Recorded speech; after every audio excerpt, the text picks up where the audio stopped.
Right. Good evening, everyone. Welcome to this meeting of the Norwood Planning Board. My name is Brian Hashey, and I serve as chair of the board. A quorum is present this evening, and the meeting is therefore called to order. We will start with public hearings, which will be opened by reading the legal notice into the record. Any applicant would have the opportunity to make the presentation of the board. Board members may then ask questions of the applicant. Once the board has concluded its questioning, we will open the hearing to the public for comment. Any members of the board who are in attendance who wish to ask a question or make comment must wait to be recognized by the chair before speaking. Once recognized, be prepared to state your name. Oh, this is members of the audience. Be prepared to state your name and address for the record and speak loudly for all to hear. We have a few things on the agenda. The first matter is a major project special permit modification, a request for major permit special modification, 83 Moore Street. The applicant is represented by Attorney David Hearn. Good evening, Mr. Chairman, members of the board. David Hearn, Jr. of Gellerman, 30 Walpole Street, Norwood, on behalf of the Norwood Space Center, which is owned in the name of 83 Moore Street, LLC. I had indicated to the town planner, Ms. Dixon, that we were going to request a continuance on this. This was originally going to be heard in May. There was an issue with notice, and so it got rescheduled for today, but my client, Dave Dupree, who runs the Space Center, is not available. So the next date, we understand, is the 26th, 3 weeks from today. Sarah, is that right? And that, I think, is the date that I had requested when I was in touch with Sarah about this. So, Mr. Chairman, if it's all right, we would ask that the board grant a continuance to 7 o'clock on the 26th of June. Sure. I assume at this location. Is there a motion? I'll make a motion to continue the public hearing, a special permit until June 26, 23 at 7 o'clock. Second? Motion and a second. All in favor? Aye. Aye. All opposed? Aye. None. Motion carries 5-0. Thank you very much. Thank you, Mr. Hearn. See you on the 26th. Attorney Hearn, I'm sorry. So the next matter on the agenda, unless we're too early, is a request for sign approval. The applicant is Kathy Brown. It pertains to 169 Railroad Avenue rear. Good evening. Good evening, everyone. Hi. I am representing Paul Malloy, the owner of You Lucky Dogs, and he would like to put a very cute little dog and words "You Lucky Dog" as a wall decal stick on his property. The dog icon is 6.61 square feet, and the text "You Lucky Dogs" beneath it is 3.2. It is well within the allowed 30 square feet. So for now, this is what he is going with. I did receive a bulletin from Sarah in regards to the possibility of a standing sign. At this time, I will not be addressing that. We don't have enough time to do a design and pricing for that sign, so we will have some. So does the board have any questions or concerns with regard to this application? Yes. Where the sign is now on this picture, it's right above the middle of the, looks like a garage door, Yes. right in the center. Mm-hmm. Is that where it's going to be? Yes. Okay. Yeah. Right. And there's no other sign at all right now, just that one? Just this one. Great. Anybody else on the board have questions or concerns? I have a- Oh, Mrs. Holman. So you have a garage door, correct? I don't know if that opens anymore or not. I have not been to the It does property not? yet. It does. It does? It's well, it's for dogs. Right, It's a doggy daycare. okay. I was wondering, because you got a Bullard? Aren't those things called Bullards, those big concrete? Bollard? Bollard, sorry. Bullard's a street. Sure. Okay. No, that was just a question. Well, you wouldn't want anyone running into either the window, the garage door, or the dogs. So the bollards are definitely needed. Is that any other comments or questions from the board? Sarah, did you have anything to offer on this, or beyond? No, and the suggestion about the standing sign was just that, a suggestion, not something that was even recommended or required. But Just to it's- increase visibility from the street, I just wanted to make Yeah. sure that you can have a standing sign on that parcel. Yeah, If you can find space we're for in it. initial discussions as to whether Pine can afford it and design, so. Yeah, but otherwise, nothing for me. Okay, that being said, is there a motion to, So moved to approve? motion approved? Is there a second? Second. Motion and a second. All in favor? Aye. Aye. All opposed? Motion, approval 5-0. Thank you very much. Thank you very much. All right. Okay, moving along.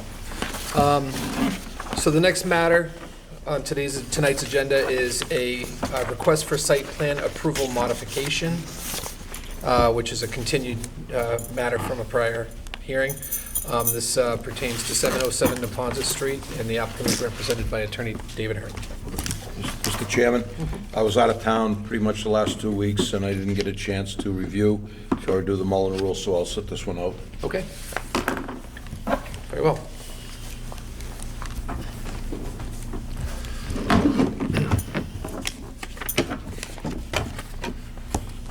Again, Mr. Chairman, David Hearn Jr., Gelman and Cabral, 30 Walpole Street, on behalf of Norwood Gulf. With me this evening is William Ajori, who's the principal of that business, and Tim Power of PBI Site Design, who's our engineer on that. This is a request to modify the landscaping with respect to what had previously been approved by the board. We had, as you recall at the last meeting a couple of weeks ago, we had requested that the ground cover for the landscaped areas be changed. There was a concern that the approved ground cover, much of it was juniper, would be likely to attract trash and other issues and be difficult to maintain.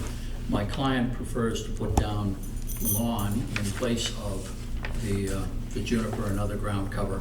We had a bit of a discussion on that, and we have filed with the board a revised landscaping plan that adds a significant number of plants, bushes, shrubs to the site, increases the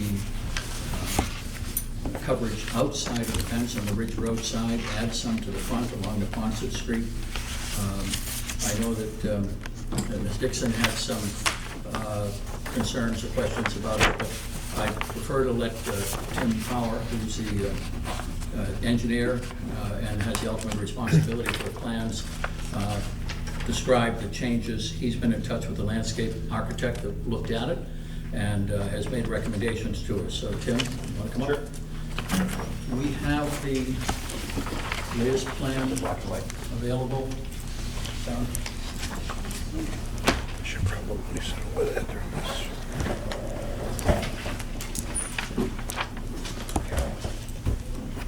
So just again, touching on what David said, where we left off, we had talked about coming in with two options from the various board members.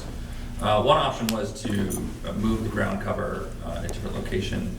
And the second was to add more shrubs in place of, and more plants in place of the ground cover that's there. After reviewing, we felt that just moving the ground cover from the original design plan actually may cause more of an issue, because the request was move it towards the Neponset Street. So we thought that would collect more. So we decided to leave the option as the approved plan and then present just this one new option here that we presented in black and white.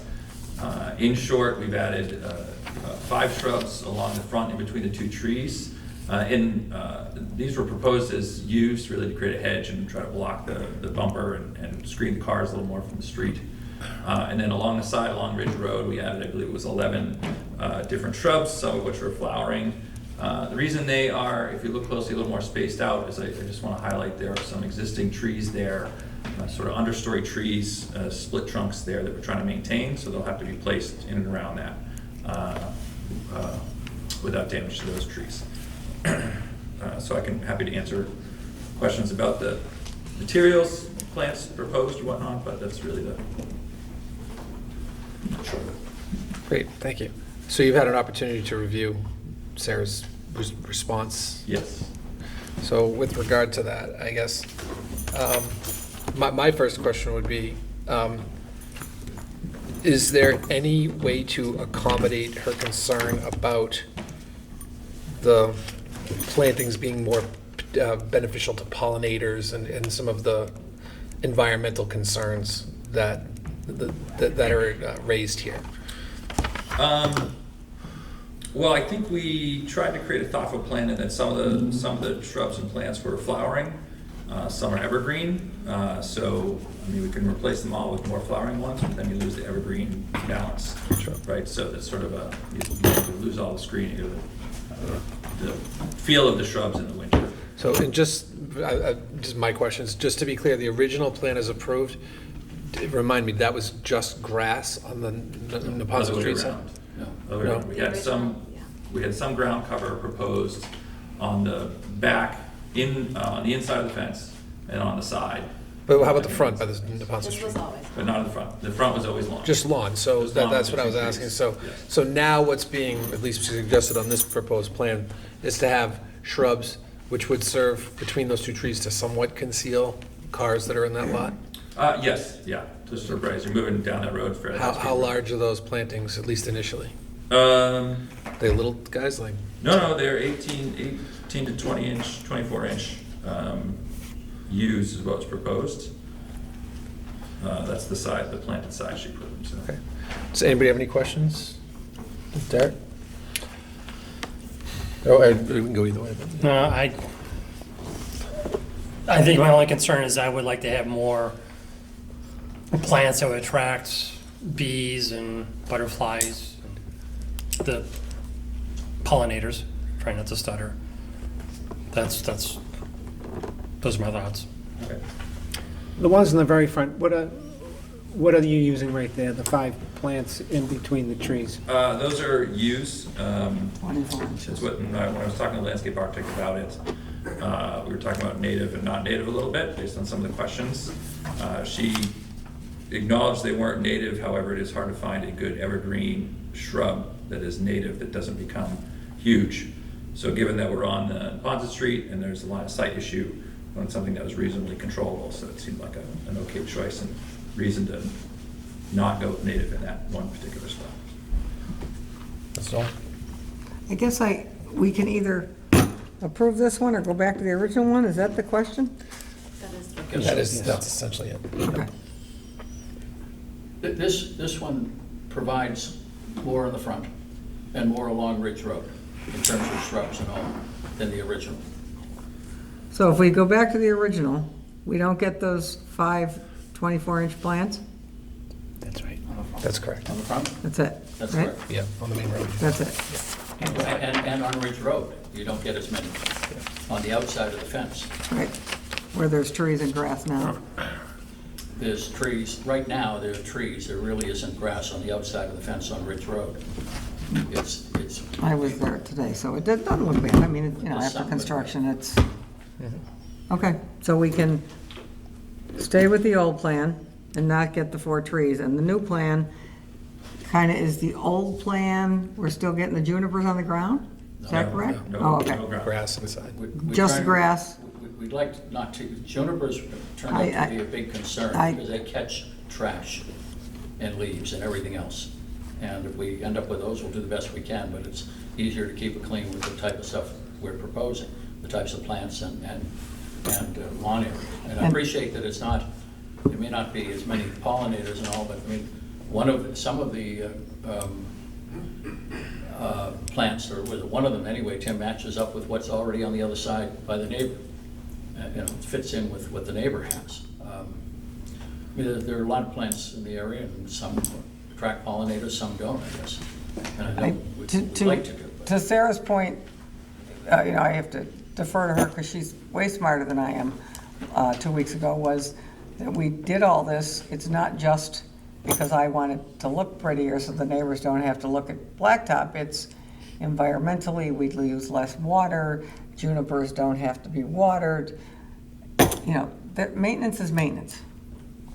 So my original question was, we can either stay with the old plan and vote no on this one, and yes to the original plan.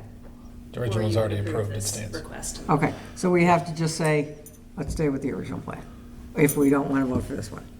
Okay, Those are your choices. okay. Rob, do you have any Chairman? questions? Oh, I'm sorry. question? Joe? Can you just point out where the pollinators are, where you would have those plants here? So That there. remain on this plan? Tim, if you want to come up and point. Yep. out the screen, you're welcome to. Don't know if I'm gonna get them all. And so by pollinators on this, I'm gonna point out the flowering ones. Tim, you want a bigger version of it? I got it going. And they're mixed in, so I'm gonna try to, so there's some rhododendron around, which is RH. There's some RHs here, RHs here. Rhododendron. It's okay. HA, we have hydrangeas proposed. Some hydrangeas in the back here that will flower. Just going down the list. Virginia Rose, I believe, is the flowering one, which are some of the new ones we added in here, mixed in. So I don't know if I got all of them, but.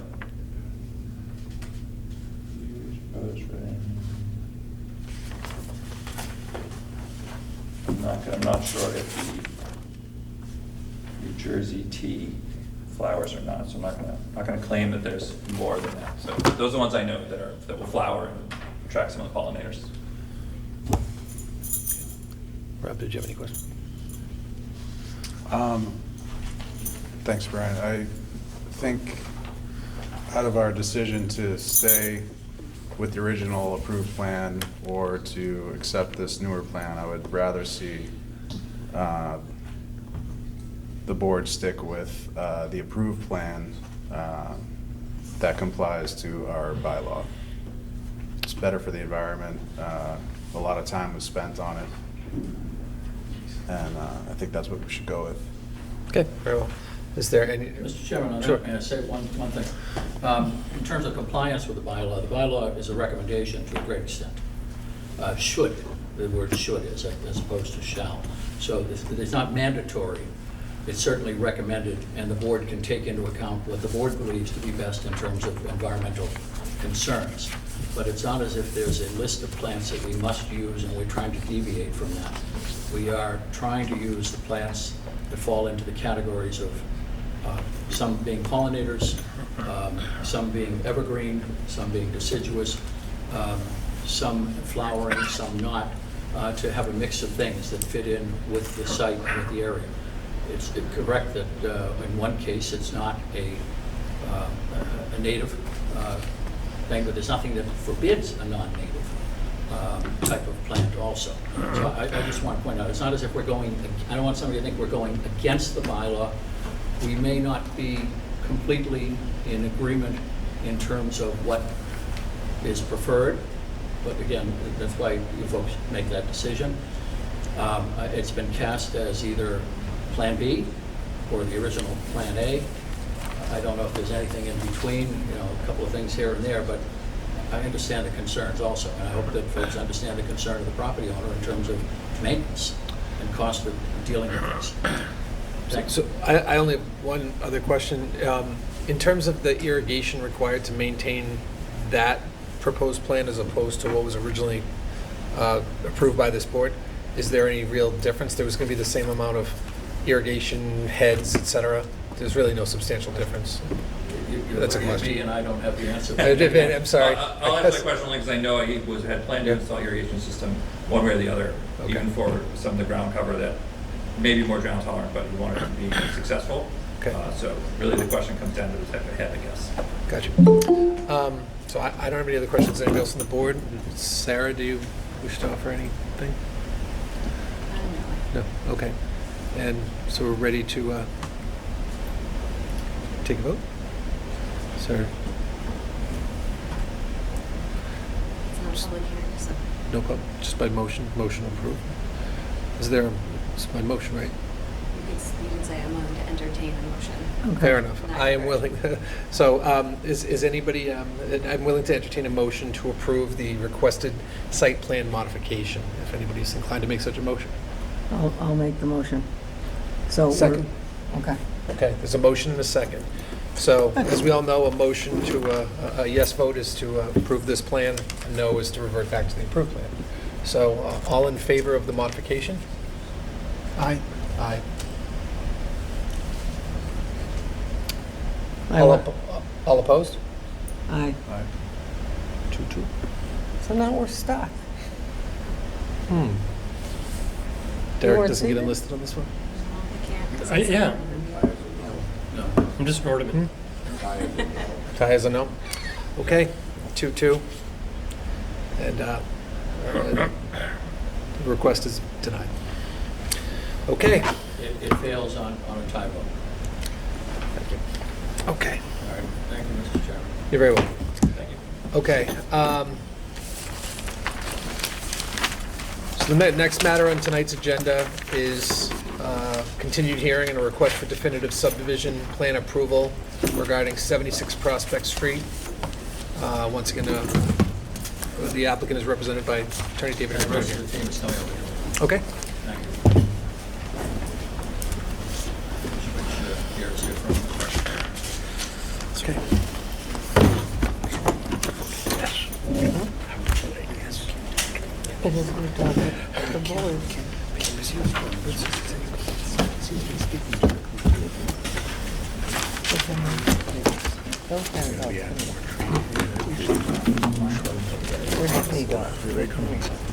Okay.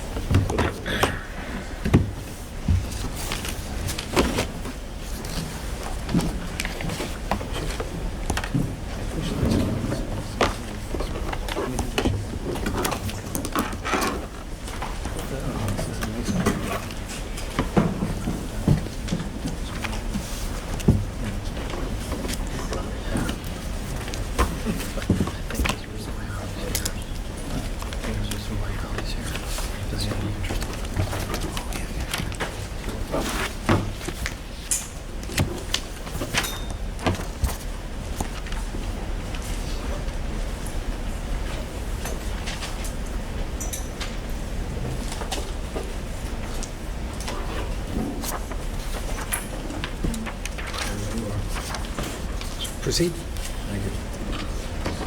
Good evening again, Mr. Chairman, members of the board. David Hearn Jr. of Galvin and Cabral on behalf of Marion Group, LLC. Mr. Fitzgerald is the principal of that organization is here, the applicant for subdivision approval with respect to the proposed Prospect Grove subdivision off of Prospect Street on 70, 74, and 76 Prospect. With me this evening, besides Mr. Fitzgerald, is Mr. Richard Grohl, who's an industrial seismologist from Technical Services, and Dan American of Legacy Engineering, who's our engineer in the project. This evening, Mr. Chairman, I'll give you an update. We're dealing with the Conservation Commission on some of their concerns, but we wanted to take this opportunity tonight at this continued hearing to talk about a couple of topics that have been of concern to the board, certainly of interest to the board, and I think also to many of the neighbors. Mr. American is going to speak about cut and fill and some of the technical aspects of the plan, and Mr. Grohl is here to discuss the question of blasting and potential for blasting, pre-blast surveys and so forth, in the event that that becomes necessary or appropriate in this particular project. So those are the two topics that we're prepared to discuss with the board tonight, take questions and certainly hear from others. As far as the Conservation Commission goes, they're working their way through things. They're waiting on Tetra Tech, which is doing a peer review for the Conservation Commission. That's just getting underway. I don't know when we'll hear again from them, and then we have some other discussions going on with them regarding the scope of their regulations. But those don't necessarily concern the board. and I won't bore you with the details, but as I said, Mr. American is prepared, and he submitted some information to the board late last week, and regarding cut and fill and those calculations, and then Mr. Grohl can speak to blasting and survey issues. Right. So be happy to have that discussion, although I just want to confirm in terms of the procedural, the movement of this application, are you going to be seeking a continuance of this public hearing? I think a continuance, one more continuance is, we think that hopefully the board would feel able to deal with the matter and render a decision maybe at the meeting 3 weeks from now. Okay, so we'll handle that towards the end. I mean, it depends in part on how some of the discussion tonight, Okay. I suppose. But I think that we've narrowed down many of the areas of concern or interest of the board. We've tried to respond to the different issues. But these are two areas that we had questions on the last time we were here, and had a request for information on cut and fill. And we also had said that we were prepared to bring to the next meeting somebody who could speak to issues relating to potential blasting on the site. So we wanted to present that. Beyond that, it may very well be that the board feels it's got the information it needs. But I know that the neighbors will have things to say also, and comments they want to make on this. Sure. All right? Feel free to proceed with your So, presentation. Mr. American will. Oh, I'm sorry. I apologize. Mr. Chair, just wanted to explain, just by way of history, you had received the last revised set of plans on this Yes. application, and your peer review did give you comment on the last submitted set of plans. The way the board had left it was that you wanted to see them go through Conservation Commission's process to see if there were any revisions that came out of that. So your peer reviewer is waiting until after that process has made substantial progress, and to review potentially any revised plans and any other concerns that the board has that have come up in the last couple of meetings. But as of now, you have not received that peer review because the conservation process is still pending. That's Tetra Tech. So, Yes. that's Thank you for Yeah. clarifying that for So a all continuance involved. would likely be appropriate because your Oh, no, board I member think it was hasn't a had chance foregone to- conclusion. I just wanted to address it earlier he hasn't had a than chance to later. give you the final. Very well. But I do think as to that, we have spoken before and discussed before the idea of waiting to see what the Conservation Commission does. But another way to look at it is Conservation Commission could become a rather drawn-out process. And it may be that at some point soon, it will make sense for this board to make a decision. If the Conservation Commission's decision on the matter requires some revisions, minor revisions, we have to come back to you. But it might,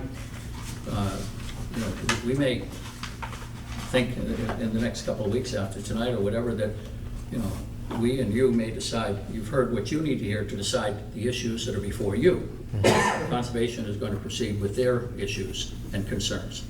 But if that becomes a long, drawn-out process, I don't know what benefit there is to holding this up while we deal with them.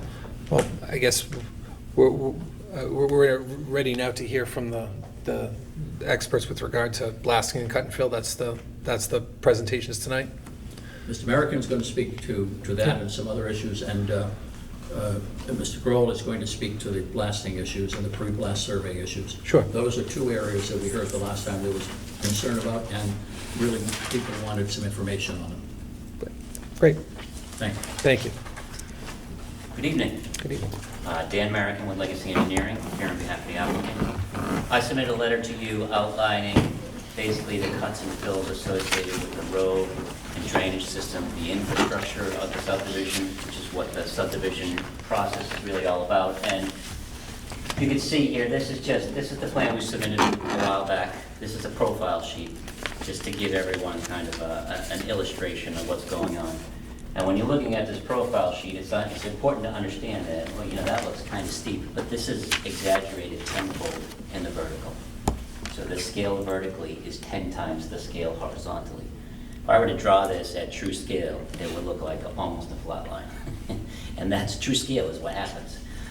So the way this looks is not the way it really is. You know, if you read a plan for a living like I do, you understand it, but if you don't, it might throw you off. So as you're building the road, this is the existing grade that kind of comes up and meanders up and down, and we look to balance those. So down here, this is a cut of 2 or 3 feet.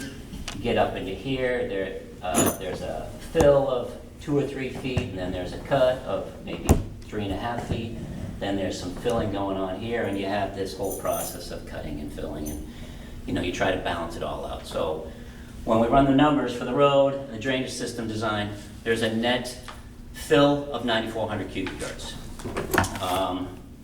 About 80% of that is material that we are required to import.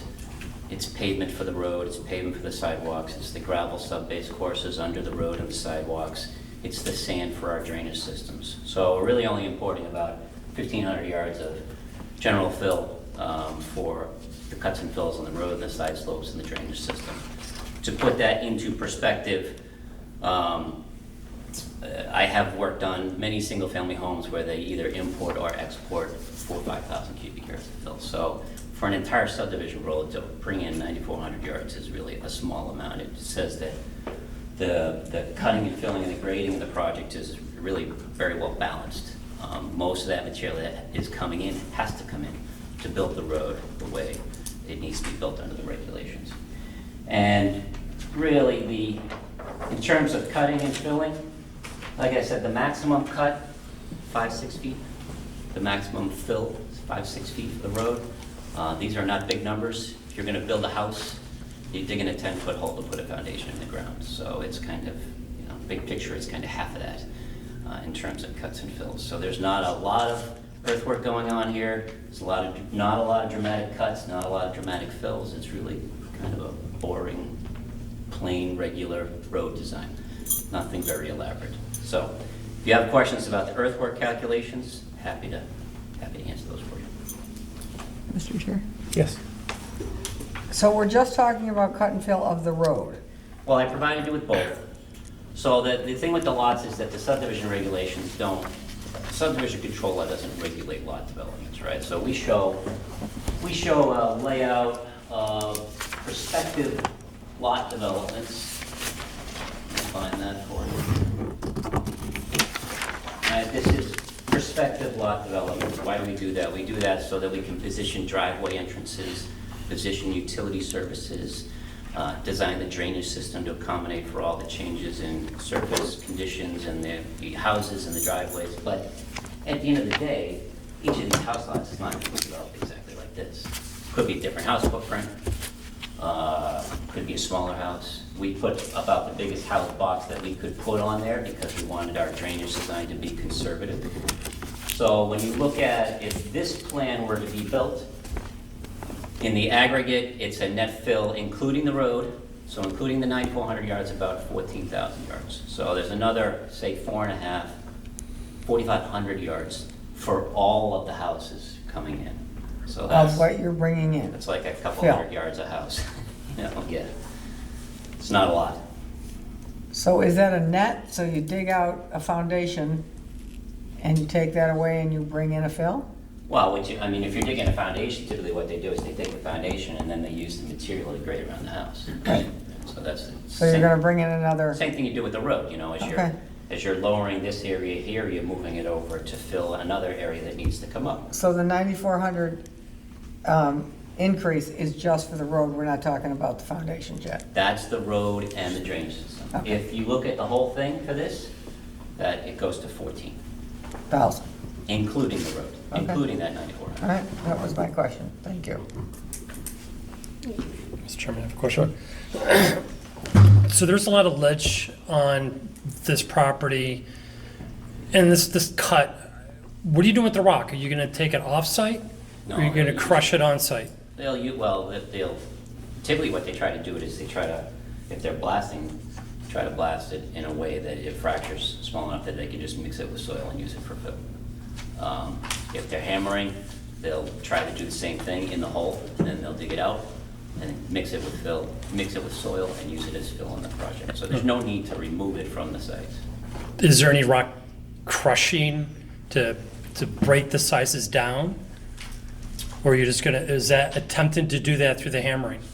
Well, it depends. Sometimes it just rips out of the ground, like we've talked about, right? There's different ways, depending on how weathered it is and how fractured it is, and it might just come out of the ground in pieces that... Yeah, we won't know until you dig in. Right. So there might be hammering, there might be some blasting, there's probably going to be a combination of all of these methods. All right, I'm just kind of concerned about the health and the air quality, with the dust being developed through the crushing. Yeah, I saw the and so letter. forth. So dust control is a routine thing. I know when they were demolishing the hospital, they were spraying water to control dust. So it would be the same thing here, right? We're required to control dust. So if there's any activity that's dust generating, the applicant will be required to implement dust control measures like a water truck, spraying water, that kind of stuff to control dust. Right. And what aspect are you doing to prevent any sort of collapsing into the wetlands or that low area? Nothing to collapse. I mean, we have a perimeter erosion controls, Right. as we always do. So around the entire perimeter of the work area, there are erosion controls, compost stocks. A lot of times we like to use stump grindings. They're a berm of stump grindings is a good erosion control measure. But that's around the whole perimeter will be that. That basically prevents any soil from migrating beyond the limit of work. Okay, thank you. Yep. I think just to Brian's point, I think what he's asking, we're not gonna bring equipment on site, like they have those crushers that make riprap and stuff like that. So any rock crushing I think that's maybe what Brian was getting at. We're not gonna bring special equipment on site to break up the rock. I'm not aware that we would need to do that. Okay, I think that's maybe what the letter was getting to. We're not gonna, Yep. run a rock crushing, gravel making operation up there with the stone. Right. Anything that would be, that would be taken off, done, and brought back, Yep. Okay. The board have any other Mr. questions? Chairman, on that? Yeah. Sorry? I mean, Sorry, Attorney here. The question is, you find conditions in the field. You can't predict what they're going to be. So, as Mr. Merrickham said, this is a regulated business, and we will take the steps required to mitigate dust, whether it's water trucks and hoses, any of that. Are we going to promise that there will be absolutely zero rock breaking or crushing, or however you want to define it there? I don't know that we can say that. At what point is something crushing the rock? And some of it will depend, but everything will be done according to law. Everything will be done in ways that comply with the environmental regulators, the safety regulators, and all that. Mr. Fitzgerald has a great deal of experience building in all types of environments and in all types of communities. So we understand what the issues are. He does. I don't build, but he understands what the issues are and knows. But I don't want somebody to say, you absolutely on June 5th of 2023 promised there would be none of this or none of that. We'll comply with the law, and we will, we did a project down at a former convent site where there was a fair amount of ledge and didn't have any problems, and worked with the rock and dealt with it, and it worked fine, and in a much more congested area. Thank you. So with regard to the cut and fill, does the board have any other questions or comments? Can you just go over how you calculate that? You just do width by height? And then... No. So this is all in AutoCAD, right? So we have all of the existing grades in AutoCAD. We create a surface. We create a digital surface of the entire existing condition of the property, and then we create a digital surface of the proposed condition. And then the AutoCAD basically calculates the differences, the areas where there are cuts, the areas where there are fills, what the net is. That's all done by the computer. I guess another question is, so you have a net cut and fill that's leaving or coming to the property? Nothing leaving, just coming in. Just coming in. Are those, is the idea of the cut and fill restriction to maintain the existing topography. Is that the idea? Because you can neutralize your highs and lows, but is the point of the bylaw to reduce the amount of times you're changing the topography in that way?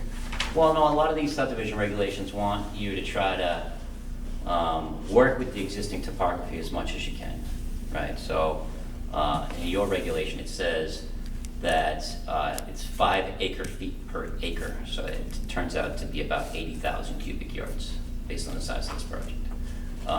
So I've never seen that particular parameter used in the subdivision regulations, but a lot of them will say, along the course of the road, you're trying to balance, your cuts and fills along the course of the road, which is what we did, as I illustrated in our calculation. So that, I think that's the point of the regulation, is to try to work with the contours of the land, which we have done. People have said that we have not done that. It's not accurate.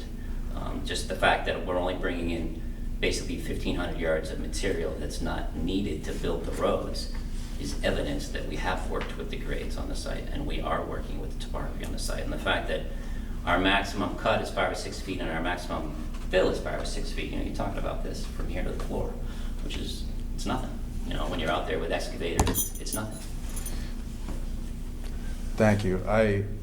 I'm just trying to understand if that's what was the purpose of that. Yeah, I don't know. I mean, it's So, also your peer reviewer has raised a hand, so. Yep. So, But Holly. Oh, okay. If I may, through absolutely, you. sure.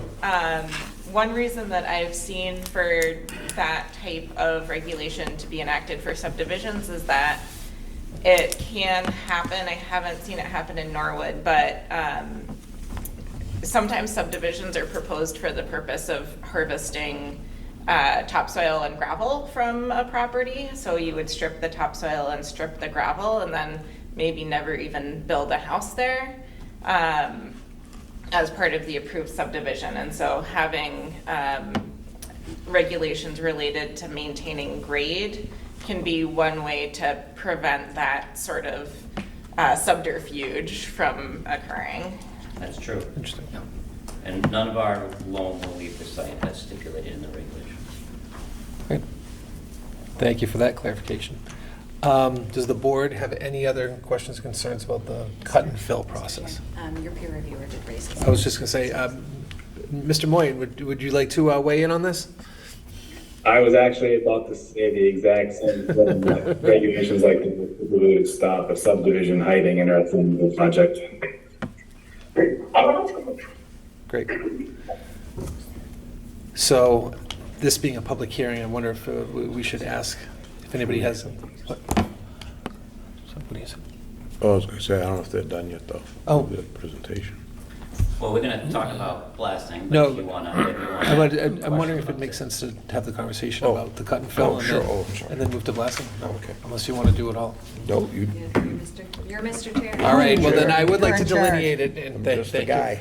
All right, so with regard to what we just discussed, the cut and fill process, do any members of the public have any questions or concerns, both virtually and in the room here? And if you do, please raise your hand and when called upon, give your name and address. Sir?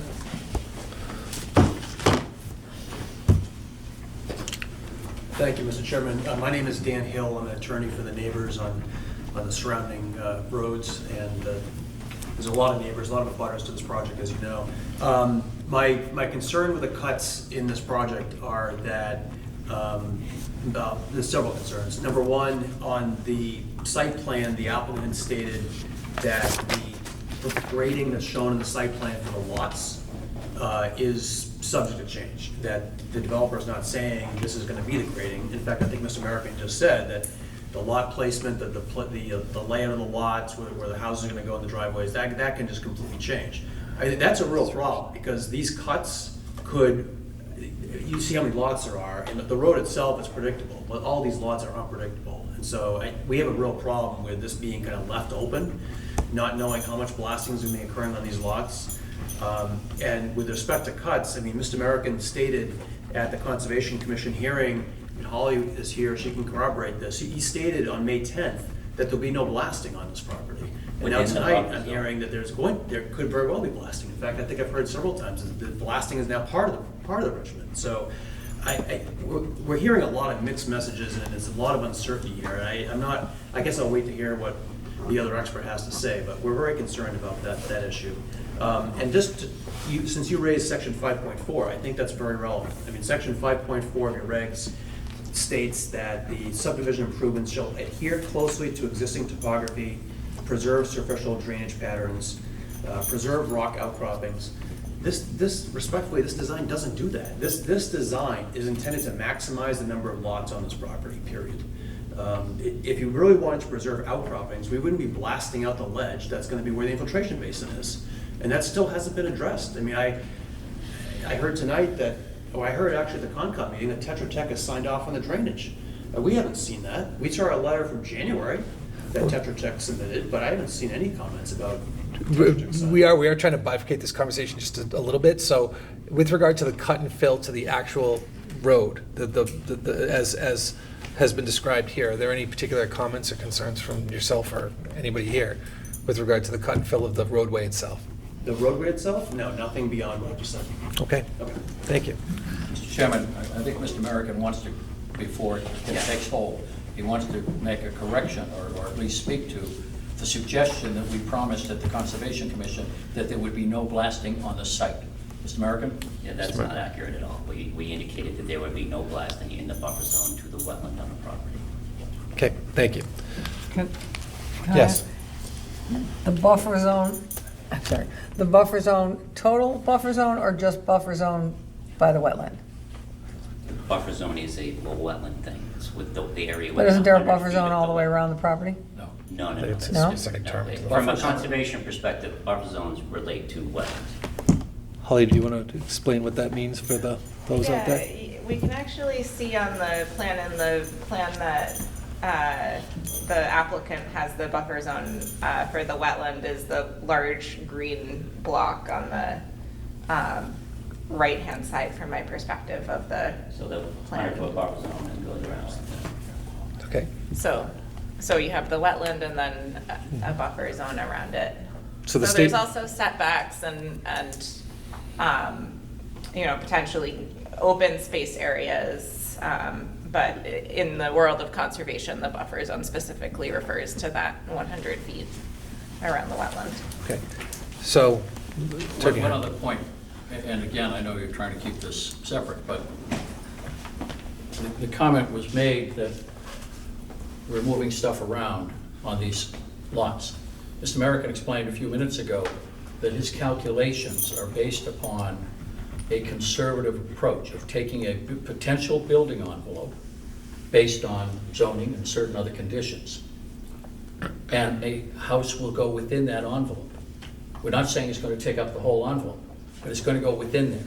So when he does calculations about how much has to be cut, how much rock may have to be removed or moved, he's basing it on a building envelope there, not saying all of it's going to go, and not saying we're going to be bouncing around within the lots, where field conditions and style of houses, which may very well determine where within the envelopes something will go.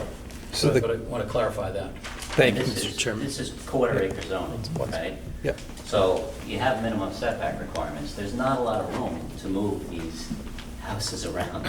It's not going to be radically different than what's shown in this plan. It's not like these are 2-acre lots and you could put the lot anywhere you wanted, the house anywhere you wanted. The house has to go right in the middle of the lots, just like it's shown right here. It's not going to be this exact house, Understood. It's not going to be those exact grades.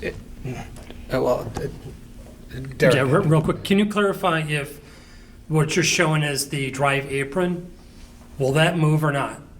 No, we would Right. line up the garages in those locations. Because it ties into the utilities. So we can have our The- cuts, right? We want to have Right. our driveway cuts, when we Right. put the granite curbing in. It's we wanna the position our driveway. house footprint, Yeah, right, that may alter. that's correct. Right, Ernie? That's not what Those- the plan says, just to be clear. It But says that's- driveway locations may change. Well, let's, in all fairness, we've done enough subdivisions where driveways can move. It's, we're, right now, our main concern is what we're responsible for, which on this, right now, the roadway. And we've done many subdivisions where when they design the house, the garage is on the left side, or the garage is gonna be on the right side of the house. It's still going out to the street, and we really haven't held anybody really to the fire on showing the exact dimensions of where a driveway is gonna be. These things do change, and house designs change, and we're not here designing houses for anybody, so. Which is typical. Which is typical, and we've done many of this, where we're satisfied with the roadway, we're satisfied with access, and things have changed, where the house design is, the driveway, the garage is gonna be over here, and this house is gonna be over here, and you swap the driveway, swap the garage, it happens all the time. I don't think that's the major issue. So, Mr. Moyen, have anything more to offer on the cut and fill process, or should we move forward to the applicant's second portion? I think Mr. Hopcroft. Oh, I'm sorry, I wasn't even looking. Ma'am, state your name and address, please.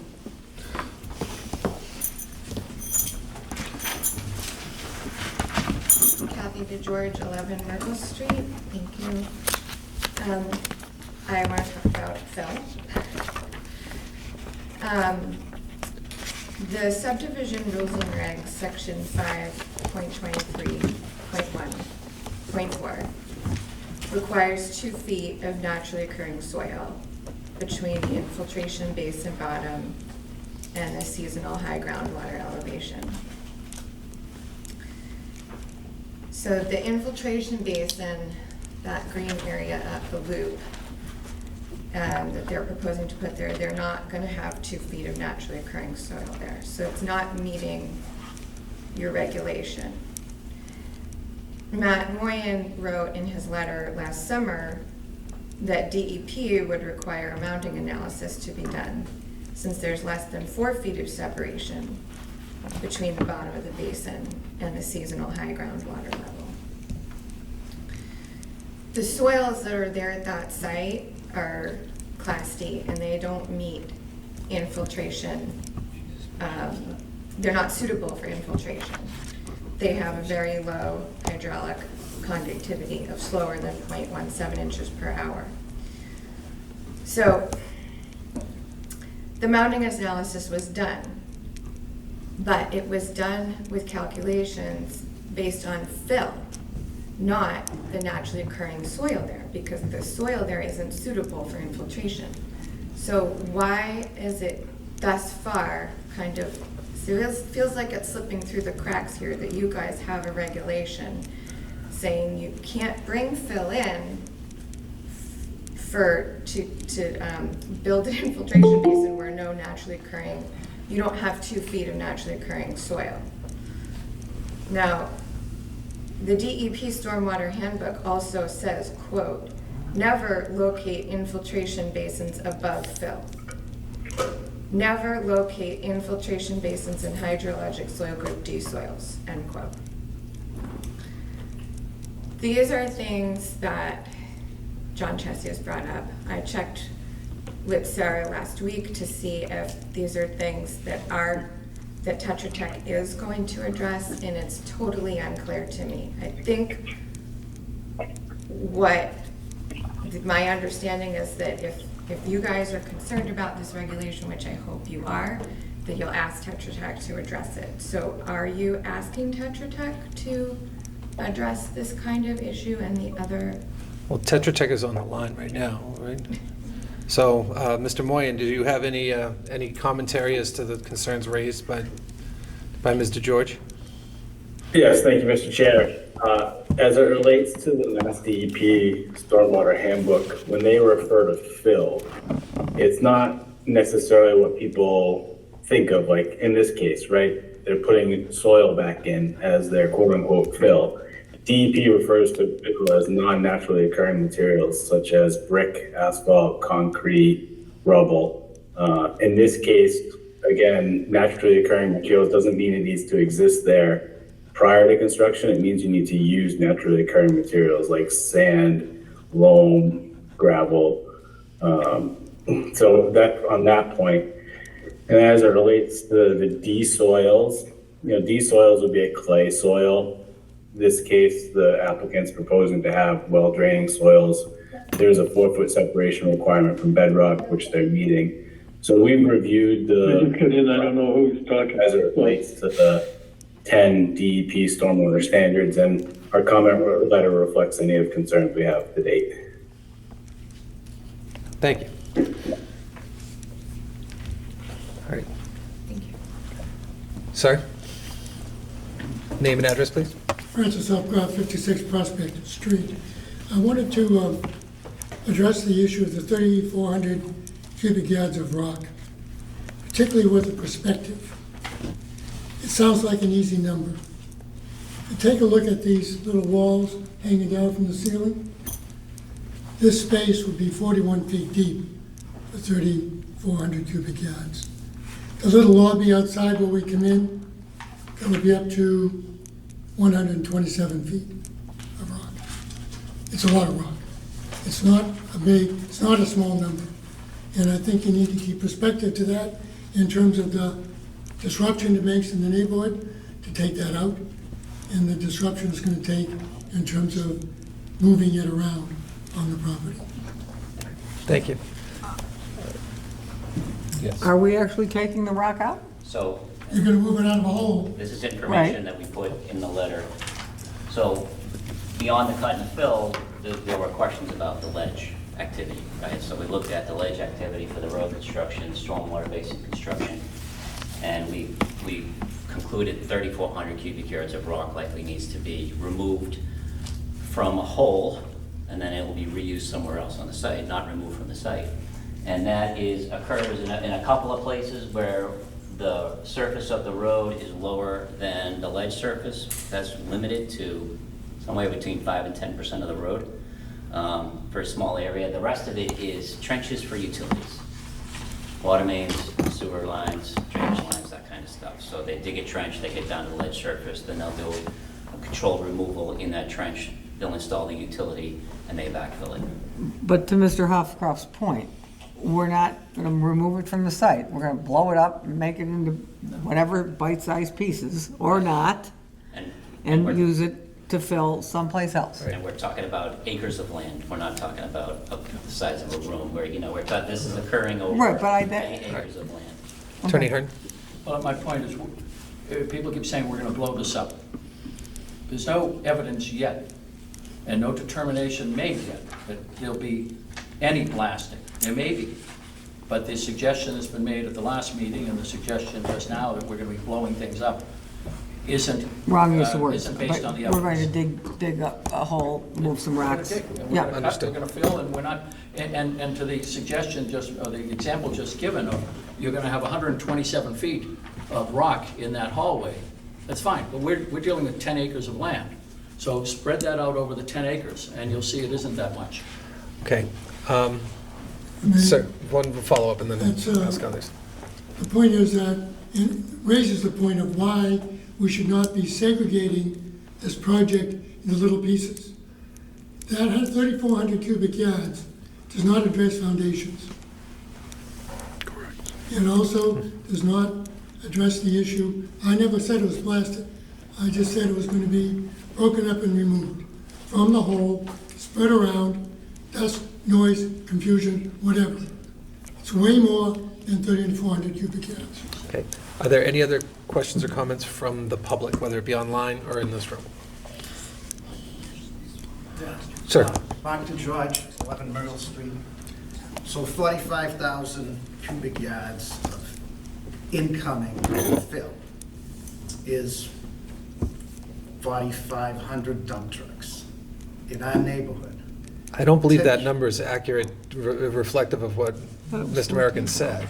It was 94. 45,000 It was cubic yards. 90. I'm sorry, just if you allow him to clarify. 9,400 cubic yards. 9,400 cubic yards. Where'd the 45,000 cubic yards come from? Never said 45,000. I said 4,500 at one point. Said 14,000. 14,000, okay. It's a lot of trucks in there. Sure. Okay? Point taken. Ma'am? Just to clarify, are you ending the hearing, or are you just saying it, when you said any more comments from the public, do you just mean about Phil right now? Did we get to? There's a separate conversation that will, I imagine, this presentation about potential blasting on the site, so there's going to be more opportunity to ask questions. All right, with regards to the cut and fill and that piece of it, is there any other questions or concerns from either the board or the public at this point, or Mr. Moyen? Nope. All right, so the applicant, I believe you wanted to put forward some information about potential blasting on the site? That's right. Okay. Mr. Grohl is prepared to speak to that and to talk about it. He's a seismic, industrial seismologist, so he's able to speak to it. This is his business, this is his profession. So, and I think he can give you some background. In fact, it would be helpful perhaps to have background from some of the speakers who keep giving us scientific statements and we don't know what their backgrounds are. His CV, feel free to... He can give his. He does have a background. Feel free to introduce yourself to everybody here. My name is Richard Grohl. My company is Richard J. Grohl Technical Services out of Hollis, New Hampshire. I have been employed in the construction and blasting industry since 1989. I hold a bachelor's degree in geology and a master's degree in earth science from California University of Pennsylvania. I am an expert witness in the Commonwealth of Massachusetts for structure response and damage produced by surface mine blasting and outdoor sound propagation in the state of Rhode Island. The Commonwealth of Massachusetts has a very, very extensive set of regulations governing blasting, probably the most strict regulations in the nation, possibly the world. And that is because of the high population density, the demand for land, buildable land, and the amount of revenue that is available for people to build with in this region. It's a prosperous region, so people try to build here. Your regulations governing building require that foundations now be all on the same elevation or group of elevations, that there be drainage put in around foundations, things of that nature. The only way that that can take place is with drilling and blasting or hammering or splitting. Hammering is a fairly inefficient way to break rock because you are simply using blunt force to pound on rock and hopefully it will break, it will yield when you try to break it. Splitting involves drilling holes in rock and placing what's known as a feather and wedge apparatus down the hole, and either hydraulically or mechanically causing two feathers that are around the central core wedge to push the rock apart. That only works if the rock is completely relieved and you can break it in tension. Somewhat the same case with hammering as well. You can break down into a flat surface of bedrock with a hammer, but it's very inefficient and it's a lengthy process. So drilling and blasting is actually the fastest way to excavate rock. It requires the least amount of time over the duration of a project, both for individual times that that you have to remove rock in a certain area and also over the entire length of the project. It greatly accelerates the pace of excavation because they know when they start drilling into the rock to place explosive charges, the rock will break. Blasting is an incredibly strictly regulated pursuit. In the Commonwealth of Massachusetts, you must apply for a blasting permit in order to be allowed to blast. The blasting contractor must assess how much rock there is, what the closest structure is, and he has to determine what a weight of explosives can be safely detonated at the distance between where he wants to blast and the closest structure. Blast vibrations are controlled by the weight of explosives detonated in any given instant within what's known as a blast sequence or a blast pattern. The days of what they call mud capping, which is just throwing explosives on top of rock, covering it and running, are long gone. They went out with silent movies. The way blasting is performed today, they drill a pattern of holes in the rock. The geometric pattern of holes drilled in the rock are drilled in a manner that will allow the rock to break between the holes by a weight of explosives charged into each of the holes. That calculation must be performed before they drill any holes, and they have to go into the permit issuing authority, the fire department, and demonstrate that in fact they intend to blast and that they have a blast plan that incorporates the taking into account what vibrations you can expect at a distance, or actually what weight of explosives you have to adhere to not exceed the state regulatory limits for vibration and sound. Any kind of blasting that is done in a congested area like this in an urban area has to be controlled with matting as well. When they charge the holes, they backfill the explosives charges that are in the drilled holes with crushed stone, which locks up under the intense heat and pressure, which is produced by the detonation of the explosive charge. That crushed stone causes the work energy of the explosive to be focused into fragmentation and heave of the rock, which is in immediate proximity to the charge itself. And the distance apart of those charges is determined by the diameter of those holes and something known as a confinement factor.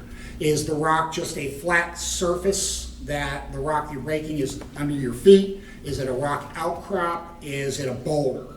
Is it a trench?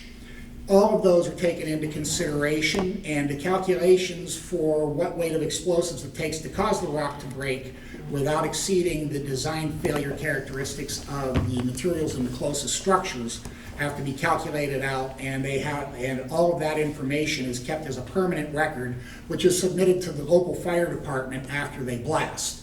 The fire department has very extensive regulatory authority over blasting, but there are also other regulatory authorities under Homeland Security, the State Fire Marshal's Office, Department of Labor, and therefore everything that's done on the site is very, very strictly regulated and very, very tightly scrutinized. Typically, there is a fireman standing on site when they load explosives watching the procedures take place as well. They have to keep a written record of their blast designs, and they have to demonstrate that their blast design is producing a vibration level which conforms to the regulatory limits established by the Commonwealth of Massachusetts. Regulatory limits for the Commonwealth of Massachusetts are derived from a document that was generated by the United States Bureau of Mines in 1980 called Structural Response and Damage Produced by Ground Vibration from Surface Mine Blasting.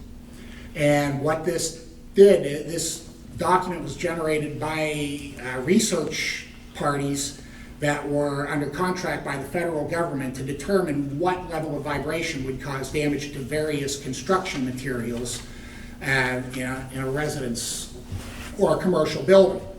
And what they determined was that the most sensitive materials are plaster on lath. Existing cracks in plaster on lath will change in length and width before new cracks will form in plaster on lath. At about a 30% higher vibration level, drywall will begin to crack.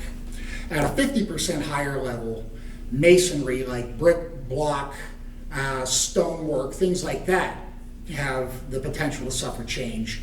And then at about 200 to 500% above that, poured concrete will suffer change.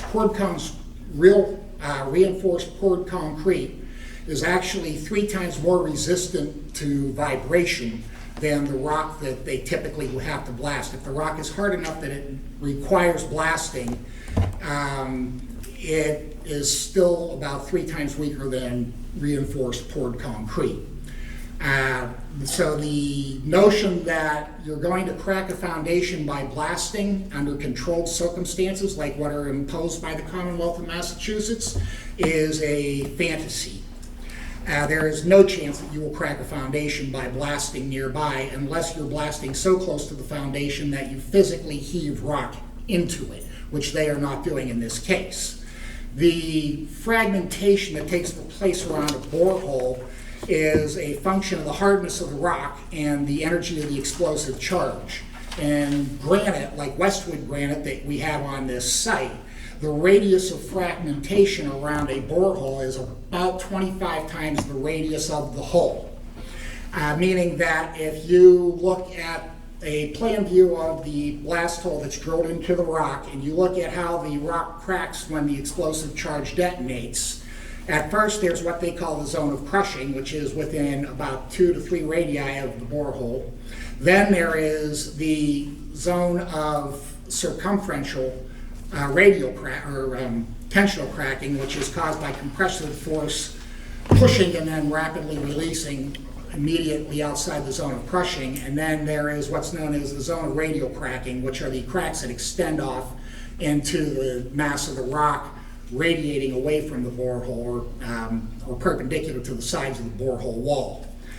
Those cracks are the cracks that we have to design the blast so that the boreholes are close enough together that the cracks from one hole will extend halfway across to the distance to the next hole, so that when the next hole blasts, there's still sufficient confinement to keep the charge hole from doing what's known as rifling, sending debris flying, but yet causing the rock to start to be in the process of motion so that when the second hole detonates, it will throw the material from the second hole into the space created by the first hole.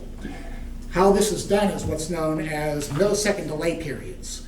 The charge holes that are drilled in the geometric pattern within the rock are timed in a sequence. They don't all go off at once.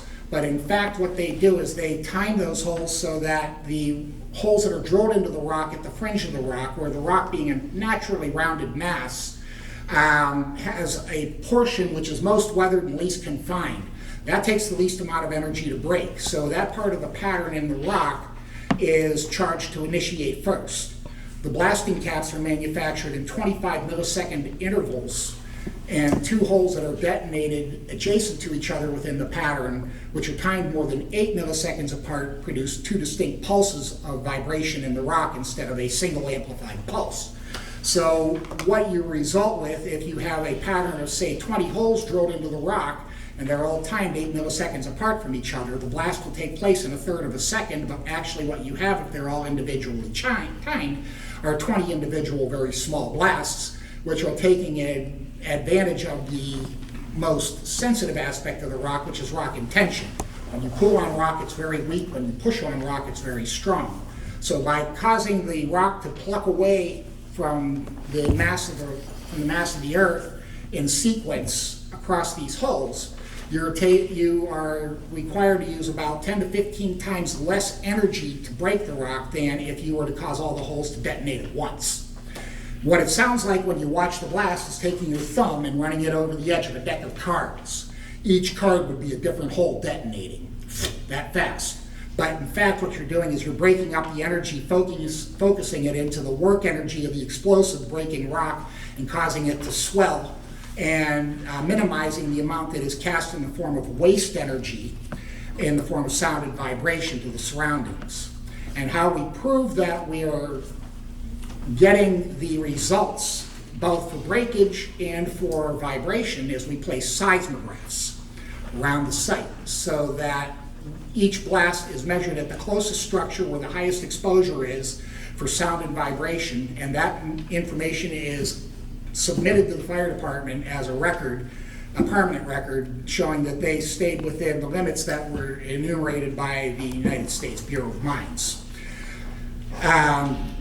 Pre-blast inspections are offered before any of this takes place. A pre-blast inspection is the documentation of the existing condition of property prior to anticipated blasting activity. In the Commonwealth of Massachusetts, there is regulation requiring that all homes within 250 feet of a blast site be offered pre-blast inspections. What this is we notify each owner first at the door, then by mail, then by certified mail, and a sequence like that. There's three, you have to make 3 attempts, notifying each affected party that they are offered a pre-blast inspection. The pre-blast inspection is an interior and exterior examination of the walls, ceilings, floors, foundation, windows, siding, roofing, retaining walls, swimming pools, driveways, any improved aspect of a property. We look for existing defects which might be construed as vibration damage after the fact, and those are recorded and kept as a record in the event that there is a claim of damage after the fact. And these inspections are commonly performed on video, and the regulations stipulate that with written request, the property owner can acquire a copy of the inspection. So you can look at the inspection at any time yourself after in the future, or you can simply go with the second remedy, which is if you feel there's damage caused to your home by blasting, what you would do is go to the local fire department, the regulatory authority that imposes restrictions on blasting in Commonwealth of Massachusetts, and they have you fill out what's known as a blasting regulatory review form, formerly known as a blasting complaint form. The blasting complaint form is, after being filed with the fire department, sent to, or the blasting contractor is called in to sign for it and turn it over to their insurance carrier. They have 30 days to sign for the complaint and have their insurance carrier perform an investigation. Failure to do so, if there is a complaint about that process not being fulfilled, the regulatory authority, the fire department, has it in their discretion to deny continuance of a blasting permit.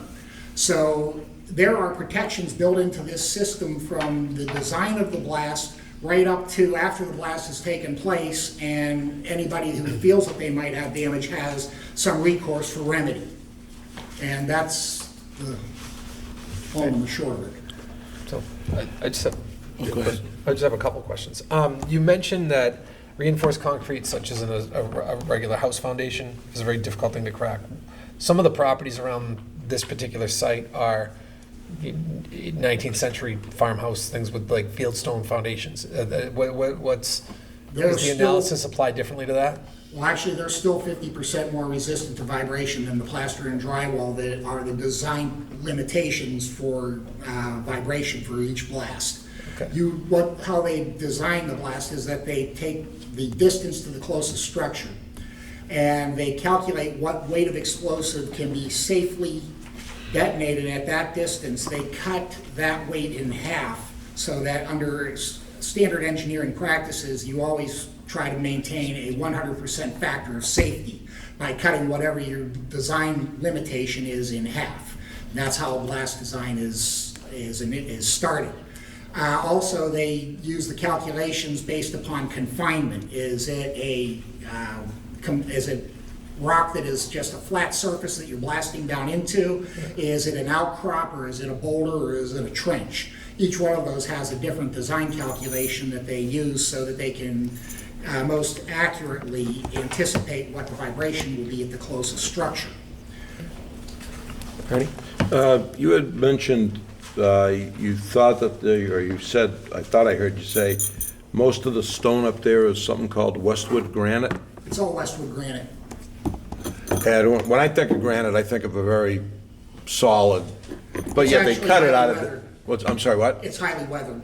Highly. Yes, it's highly weathered. I went up there and looked at it, that's where I got this, and it's breaking more like rhyolite than granite, which rhyolite breaks into popcorn, breaks very easily. That was one of my questions was, in your expertise, is Westwood granite a do you think this will break apart fairly? Most granites, again, granite and the notion that granite is hard from the construction standpoint, I generally look with kind of derision at granite as a construction stone, simply because I'm often sent out to look for rock that might be suitable for use as paving stone, which, believe it or not, like the pavement in your roads, That's with the exception of railroad ballast, is the most strictly regulated use for rock, and most granites don't meet it. Yeah, they can cut it fairly It easily. breaks really easy, and the reason being, this is described as gray and pink granite, Westwood granite. Well, the pink is feldspar. Orthoclase feldspar, pink feldspars contain potassium, and they have 3 directions of perfect cleavage. If you were to take a crystal of this feldspar and you were to look at it, if you load it from any direction, it's going to slip. Okay? Whereas if you have something like basalt, which is commonly known as trap rock, it's very fine grained, and all of the grains, if they contain any feldspars, they're plagioclase feldspars, which only have 2 directions of perfect cleavage, and they're more resistant to slippage under load. So realistically, this material here is relatively easy to excavate, but if you're trying to mine it because you want to use it in hot top, you might want to think twice. It's just because once you look at the stuff, if it looks like it's spontaneously peeling apart an outcrop, you might be a little bit suspicious about its ability to resist loads. The next question, you had mentioned that the law requires notification of property owners within 250 feet. Is that from the blast site or is that from the property line? It's from the borehole, but generally speaking, most blasters and most developers will go with the radius of the site. And The property line? Yes, and the reason that they do that is because they might get into a situation where they have to blast in a spot where they didn't expect it. And they don't want to have to wait for pre-blast inspection to be done. Should they blast within 250 feet of a home or any building that was not offered a pre-blast inspection, and the blasting contractor has a complaint filed from that property against him after the work is done, that's a strike against his license. They have a zero tolerance policy in the Commonwealth of Massachusetts where blasting is concerned. If you get 3 strikes against your license, you lose your license, you lose your livelihood. You've got to go out and find some other blaster to do your job, which is not cheap. So I guess my question, I'm just going to flip the next question to either Dan or Attorney Hearn. Is it your intention to notify from the property line, 250 feet? We'd be willing to agree to that as a condition. Okay. Because, there's another 100 and something feet up into the blast sites on certain things. And you talked about you said you put up size monitors or whatever around the perimeter of the property line to see what the vibration, and I'm guessing that when you do this confinement, that it doesn't, the vibrations are, that's part of the confinement word is to keep the vibrations to a minimum as far Right. as what gets sent out. Right, explosives are extremely expensive. The products are not cheap. They, in all cases, try to design the blast so that the rock will break and that they will have a minimum amount of waste energy cast out in the form of sound and vibration. Both because that's a waste of materials, and also because the higher the sound and vibration coming off of a blast, the more prone neighbors are to complain. Every complaint is very expensive. They've got to go sign for it, and they've got to turn it over to their insurance carrier, who in turn surcharges them for an investigation. So it is in the blaster's best interest to design every blast as carefully as possible. That's it right now, Mr. Chairman. Right, any other questions from the board? Mrs. Homewood? Rubble foundations, same, because they're in with concrete? Do you do a different calculation based on some of it's concrete, some of it's rubble? No, actually, the calculation is based upon plaster on lath, which is substantially more sensitive. Okay. You said that was the first level of... Right, and when we do a pre-blast inspection, extensive attention is paid to plaster and drywall interior because that is the most sensitive aspect of the home or any building. What about external glass, just windows? Windows are actually very resistant to movement. They withstand travel on trucks to the site. They withstand wind. They withstand people opening and closing them. They withstand the pressure of the frame swelling against them in the wintertime, or shrinking away from them in the wintertime and swelling against them in the summer. There's just a multitude of things. Glass is actually, the regulation for glass breakage is based upon greenhouse glass on a abandoned greenhouse. Pittsburgh Plate and Glass actually performed those studies.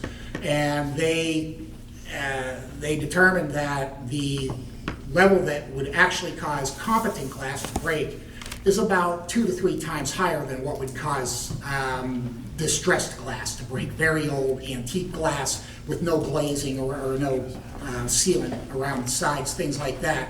Those will break very easily, but there's still, the regulation is designed so that those do not suffer damage.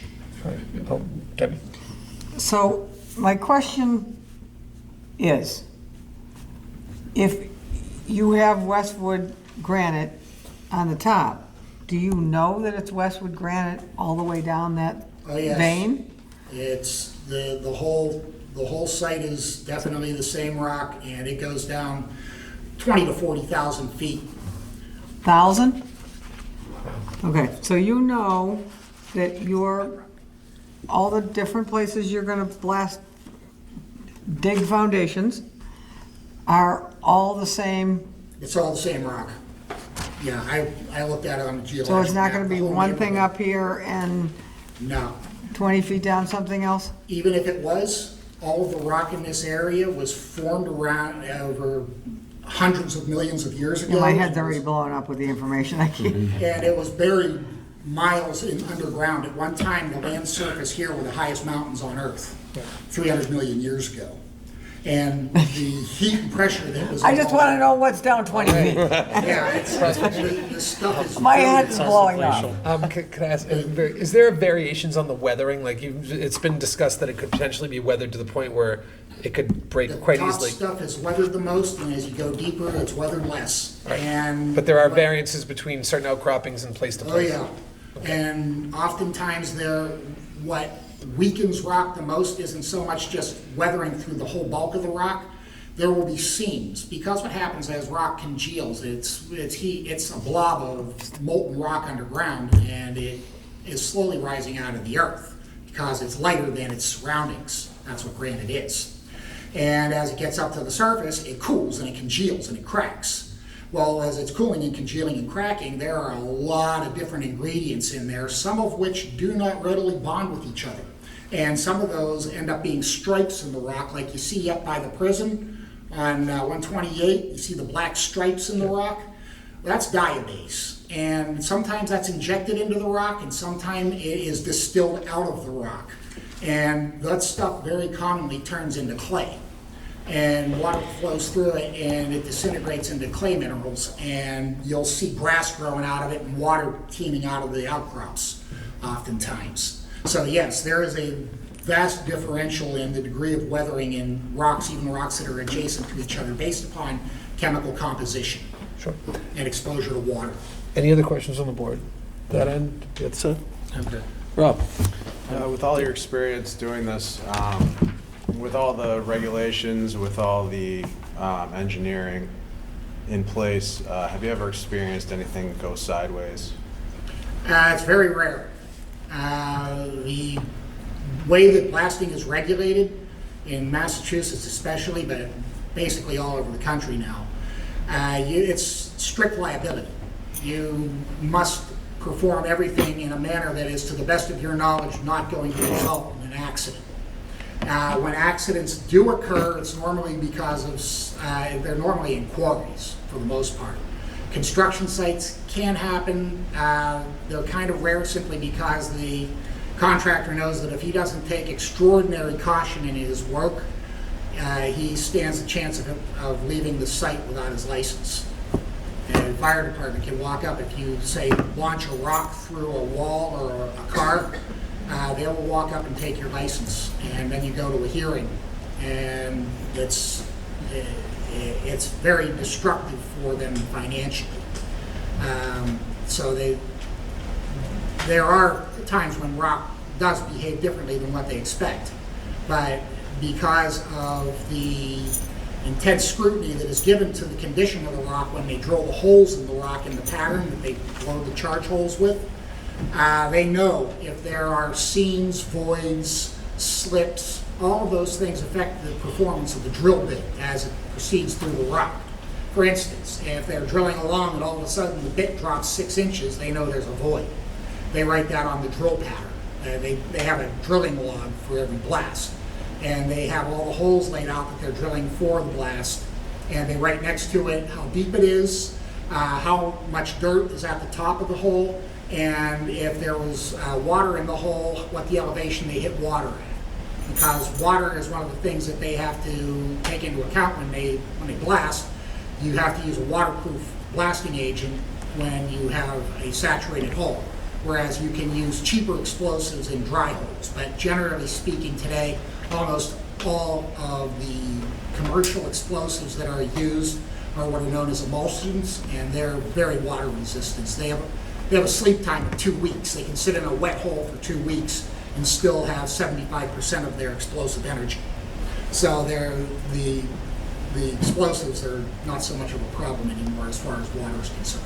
When Rob's done. Oh, no, oh, do you have one? Thank you. No follow-ups. Just another question, maybe for Dan.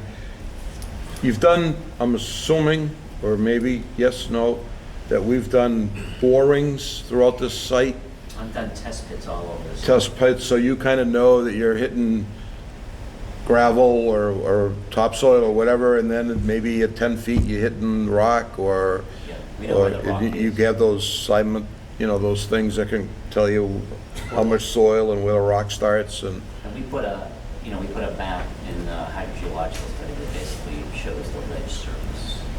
so you have a fairly, pretty good idea of where the ledge is and where you got clean drilling, Yeah, and clean when digging. When I submit to you a revision, I'm gonna put the ledge surface if we found it on the profiles, so that it'll be apparent. And what you find is on a lot of the profiles, the ledge is just, intercepting the utilities and very little else, so. Yeah, I'm not so concerned about the road. I think we're good there, to me anyway. When we get into, foundations, where a lot more removal will be done. You're going down 10 feet, a 40 by 40 house going down 10 feet. Are there any lots on this property that just have these huge outcroppings where you're just gonna go around them, or you're not gonna build a house there because it's just too much to deal with, and you're gonna leave a nice big outcropping of stone? Or do you feel that every lot is capable of handling a home? Every lot is capable of handling a home. There are areas where there will still be, like, if you look at lot 12, the back of this lot is rock, so that not all of that would be removed. They would just remove what they need to get the house in the ground, and then that would remain. That lot that guy's gonna have a rock in his backyard. There are little outcrops here and here, they'll just be removed. I mean, they're not difficult to remove. Nothing that is massive that, No, and a lot of these houses, the foundations, for example, along here, the topography is breaking off this way downhill, and so is the ledge surface, so it's really been so long probably, since I've been up there. probably only the front edge of the foundation might impact the ledge surface, whereas the back edge, the back half might not. And, depending on the house, they may not even build a full foundation on some of those houses. They could build just a half a foundation. Yeah. There's a lot of different ways you can build a foundation. You can do crawl spaces, you can do slabs, you can do full foundations. Yeah. And, on a lot by lot basis, they would decide what makes the most sense. Okay, so my first question was, you've done that. You've done boreholes everywhere. Yeah, we've done test pits all over the site. So you kind of have a good idea where it is. Yes, we have a very good idea. Yeah. Thank you. All right. Anyone else? No? Okay, Attorney Hearn. If I may, Mr. Chairman, I'd like to give the board Mr. Grohl's curriculum vitae, so you have it. And I actually, he's our witness, I guess, but I have a question for him, based on a comment. Mr. Grohl mentioned a few minutes ago, that in response to a question about likelihood of accidents, I think it was Mr. Bamberg's question, and he said it's more likely to happen in quarries than construction sites. And is that the case because with quarries, you're not dealing with the same regulation, you're not dealing with the same training? Oh, no, the quarries, the reason that quarries are more prone to, they simply are bigger blasts. They don't mat quarry blasts, whereas every blast will have to be matted on this site. You're within 250 feet of something just about everywhere on this site, and therefore the blasting contractor is going to be obligated to put on what are known as blasting mats. Each blasting mat weighs 11,000 pounds, and they typically drape anywhere from 2 to 20 of them over a blast. And what are they made of? Rubber tires that are woven with steel cables. Okay, so it's over the entire surface area? You most certainly have seen these somewhere on the roadside because they're giant. They're big rubber mats. Yeah. And they lift them, they need at least a 30,000 pound excavator to lift them. They're that big. And they drape them over the rock so that the rock is not physically ejected, but the gases from the blast are still ventilated between the tires, so that you don't get this bubble of gas that shoots out and sprays debris everywhere. Instead, what you get is a nice, evenly relieved, ventilated explosion process. Then, as a follow-up on that, so in quarry situations, they're doing larger blasts spread over a different area without the protection of the matting.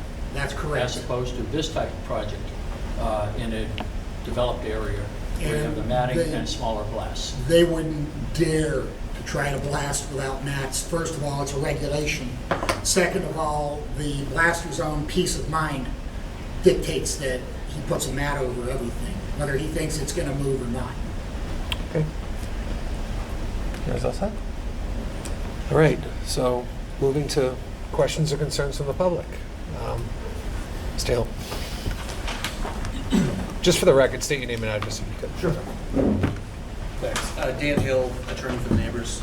I just had a follow-up on Ernie's question about the test pits all over the site. And it was our understanding that each house lot's going to have its own individual infiltration system, and that there are not test pits in all those areas where the infiltration is going to occur. And our engineer looked at that and actually found that a lot of infiltration systems on the site don't have test pits. We don't know how deep the rock is. And Mr. Chesia also noted that there were a couple of instances where there wasn't the adequate depth that is required in the test pits that were done in the house lots. And several of the infiltration systems are within 5 feet of retaining walls. So Mr. American just kind of said the opposite. So I wonder if we could get clarification on that. Do we actually have test pits in all the locations of the infiltration systems? Be happy to let Mr. American. We have checked infiltration systems on some of the lots, not all of the lots. And I think I've suggested in correspondence, or if I haven't, I will, that each one would be approved by the town engineer at the time of construction of the house. But these are the systems. You see these little black squares, test pits, test pit, test pit, test pit, test pit, test pit, test pit, test pit, test pit, test pit. This one's a little further away, but it would be confirmed at the time of construction of the house. How did you decide which ones to do test pits on? After we designed this, we went back out and did a second round of test pits. So we did 2 rounds of test pits. We did an initial round, give us a sense of the site, and then after we got into our drainage design, we went out and dug another 20 test holes. Because we needed the information for the design. So the places where they're not test pits, you don't need that information? Correct. We have enough information that we know between the visible outcroppings and the test pits that we have a very good sense of ledge profile on the site. Okay. Any other questions or comments? Sir, name and address, please. Francis Opko, 56 Prospect Street. Couple of issues. First, I was wondering if anyone can tell us how far we should expect vibration from the design in rock or soil. Mr. From the actual. The distance that vibration travels, technically or theoretically, vibration, all sound and vibration, whether it be from traffic or from blasting or anything, travels indefinitely through the earth. The degree which you can feel it is limited to where the elastic response of the Earth is lower than what the human perception is. Generally, what you use, or what I have found, is that anything that is within a scaled distance, meaning the square root of the explosive charge divided into the distance between the charge and the structure of interest, or the receiver, is about 210. So you can hear and feel very, very low levels of vibration, especially if you're in a quiet home. You can feel levels of vibration that are as much as 200 times lower than what would cause plaster cracks to suffer change. So you'd be able to hear and feel it, most certainly. Okay, how far?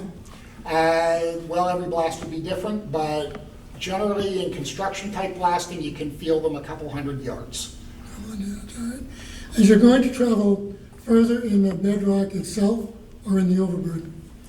Well, actually, it travels faster in the bedrock, and that's what actually carries it indefinitely into the mass of the Earth. Overburden, on the other hand, is inelastic. It is unconsolidated, and therefore the vibrations change in character when they go between the interface of the rock, which is stiff and elastic and moves back and forth very fast in a very small path, and the overburden, which responds by transmitting the vibration more slowly and the frequency of the vibration becoming lower and the oscillation becoming higher or larger. The regulations and the limits that were promulgated by the United States Bureau of Mines take into account that the lower the frequency of the vibration, the lower your limit. The limits range from 0.5 inch per second at frequencies of 2.7 to 10 hertz to 2 inches per second at 40 hertz and above. And that's the range, the general range that we measure ground vibration from blasting. That's where the most damage potential lies in terms of frequency content for vibration. At much lower frequencies, you're in more of a seasickness type of situation, like a skyscraper precessing. The PRU goes at about 1/3 of a hertz back and forth in the wind.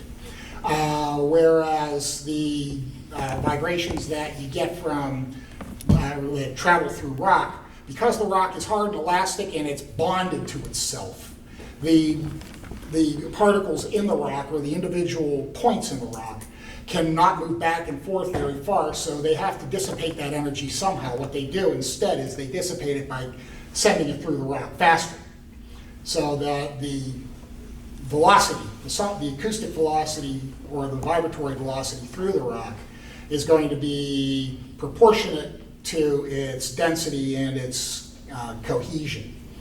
So the vibration we might feel would be stronger in the soil overburden?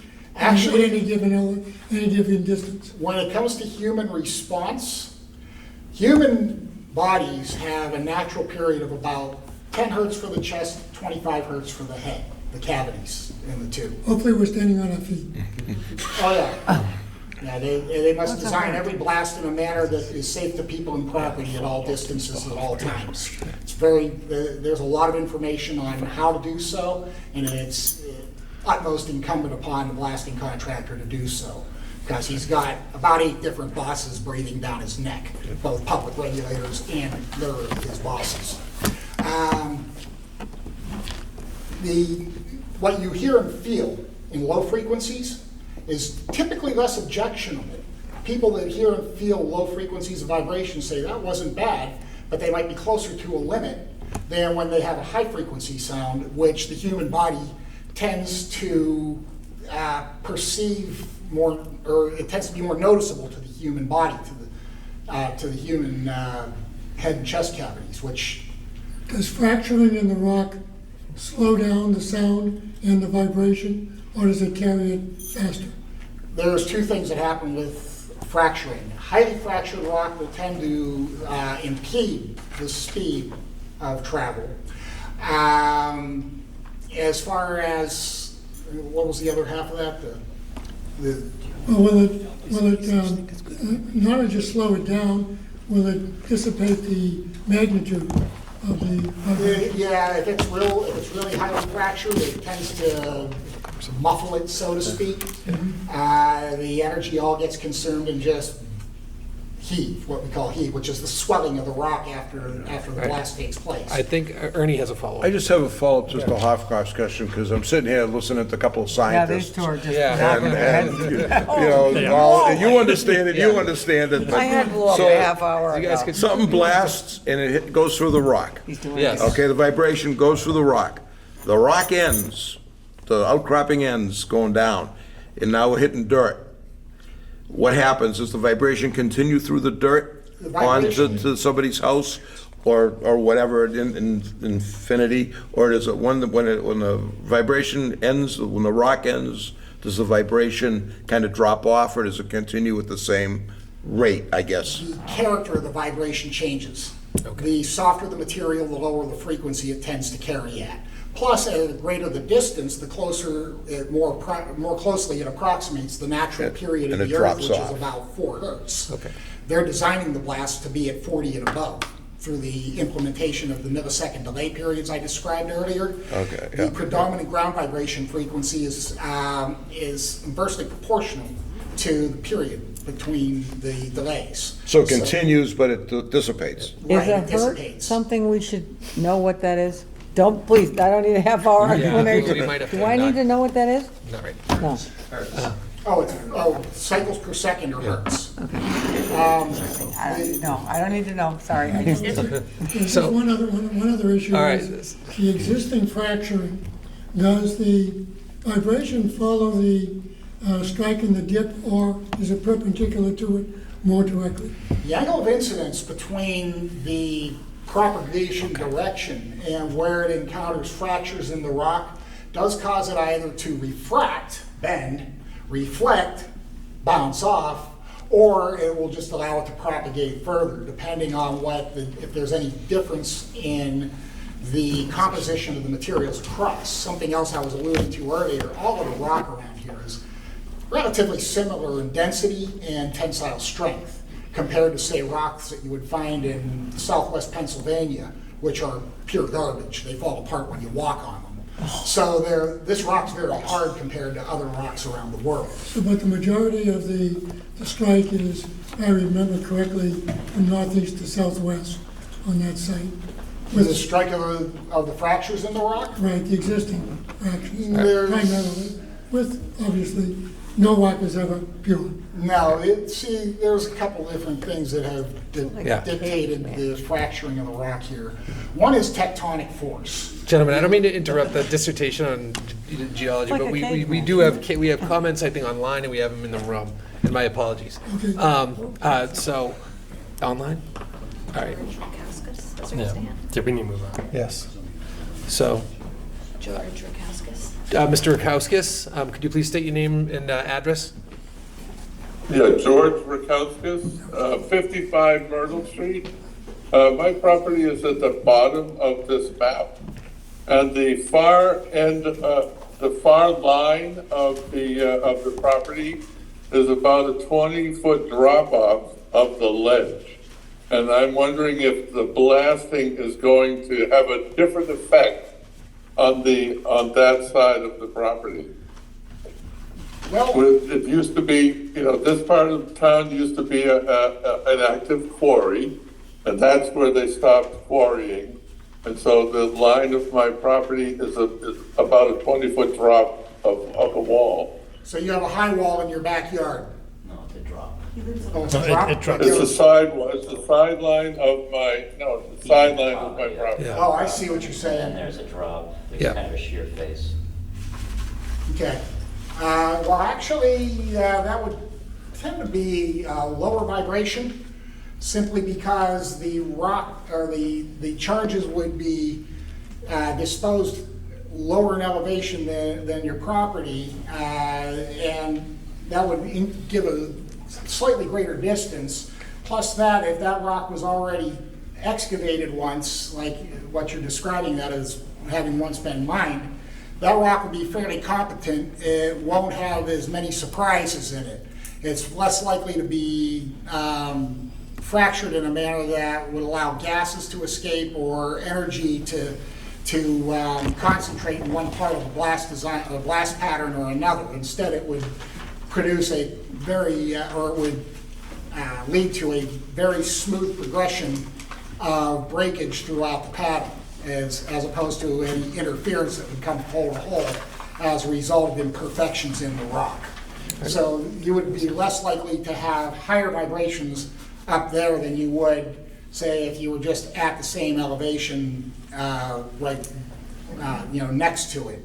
In any case, the blast design is maintained so that they don't exceed 50% of what will cause damage to plaster and drywall at the closest structures.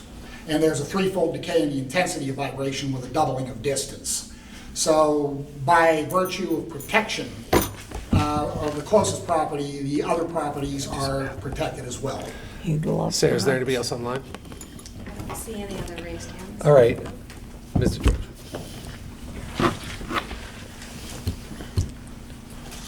Thank you, Kathy DeGeorge, 11 Myrtle Street. A couple general things I wanted to say first, but also I have specific things on questions. With the policy of the board being to encourage geomorphic character in subdivision design and preserving the rock outcroppings, I did want to say, because I've seen the rock outcroppings, they are quite large. Mr. Kostakowski, you were asking, like, are there big ones out there? And there are. So Mr. Dempsey's house is on very large rock outcroppings on either side, and I think excavating that seems like if there was ever going to be something you'd want to preserve for a rock outcropping, that would be it. So I would really encourage you to take another look at that spot, because I think according to your policy, it looks like it should be preserved. Now, let me just look at my notes. There have been continual questions, are we going to need to blast or not? We're not going to know until we take the overburden off. Just wanted to note that since we live in the neighborhood, we know what the ledge is like in our yards and in our basements. And I have a ledge outcropping in my basement. Lots of the other neighbors do. And it's not just because our houses were built long ago. When we put an addition on our house 30 years ago, the ledge, it's so hard that you can't excavate it with just a hydraulic hammer. So our basement, even in the new addition, isn't full height because we would have had to blast it. So we do have that kind of hard rock that isn't just going to fall apart by digging it out. So as you know, I am very concerned, since I'm living on the same ledge that's going to get blasted, that the vibrations could be higher because I'm on the rock that's going to get blasted. It's contiguous rock. So that's why I've been asking for the blast analysis to include properties that are living on the same rock. I know the blast analysis is required to be done, but only 250 feet. But my house is outside of that area. So because I'm living on the same rock, I want to make sure that the blast vibrations are not going to exceed the allowable limits, given the situation that we're on the same rock. Just to clarify that point, Attorney Herring? Mr. Chairman, 2 points. Yeah. First, we've agreed this evening that we would measure the 250. From the perimeter of the entire perimeter site. of the property. Secondly, may I ask what Mr. George's educational and professional qualifications are? She's giving us testimony about the type of ledge and so forth. She's a concerned citizen, and I think a lot of people here have been educating themselves, so I'm sorry, I didn't know somebody was speaking back. No, please. Respecting your concerns, I don't believe she's testifying as an expert, but rather a concerned citizen. But she is giving us chapter and verse about what this means and what type of ledge she has. If it's her opinion, that's fine, but we're not hearing it as an opinion. She is reading stuff off as if it is gospel. And so I'm just simply asking what we're giving our folks educational backgrounds, our engineer and our seismologist. We'd like to know what the qualifications are of people giving evidence as our folks are giving evidence. One second. Ms. DeGeorge, not that you have to answer this, but do you by chance have an expertise in geology or? I do not. Okay, fair enough. But that doesn't prevent her from speaking. It does not. Yeah. I don't mean to, I just wanted to know if what she's saying is her opinion or she's presenting it as fact. May I? Debbie. Yeah. I just, Mr. George, could you, Mrs. George, Yeah, where I just, she is. I have it out of my map in front of me. Can you just point out, or Matt, where Dan, are you where, on there? it's just, that's her property over there? Okay. I just, on the locus, I just wanted to see where it was. Yeah, and, excuse me, so, you know that, Is that full? the USGS map that shows all the bedrock in the area, extending out to Casey Street. So I want the Casey Street people that are living on the same rock with the ledge outcroppings in their basements to be covered too. And it is great news to hear they're gonna go 250 feet for the pre-blast survey. I would like to get clarification that that should include the blast analysis too. And that the Casey Street people should be covered too, and the people across here on Myrtle Street with the ledge outcroppings in their basement to be covered too. And here. So where is your house? Show me, help me here. Okay. Okay. Okay, how many feet is that, Mr. Markish? Well, from the actual work activity, it's probably 300 odd feet, but she's well within the 250 feet of the Okay. property line, and Okay. she would be offered the free. I believe, I'm sorry, I believe Attorney Hearn clarified that, is it, just to make sure that we're all on the same page, the blast analysis, right, is going to be conducted within 250 feet of the property line, which is the site of this project. We will offer the pre-blast survey. But Yeah. I think there's confusion in terminology here. Well, The let's- pre-blast survey is when they inspect the homes prior to the blast. Correct. That's what happens within 250 feet. All the design of the blasting is all about what happens on the property at the blasting activity. Okay, but as far as, we just want to make sure, the pre-blast survey, is that what you're asking to I'm clarify? asking about both the blast analysis and the pre-blast. Well, then let's let Mr. American respond to the blast analysis. We don't know what she means by that. Okay.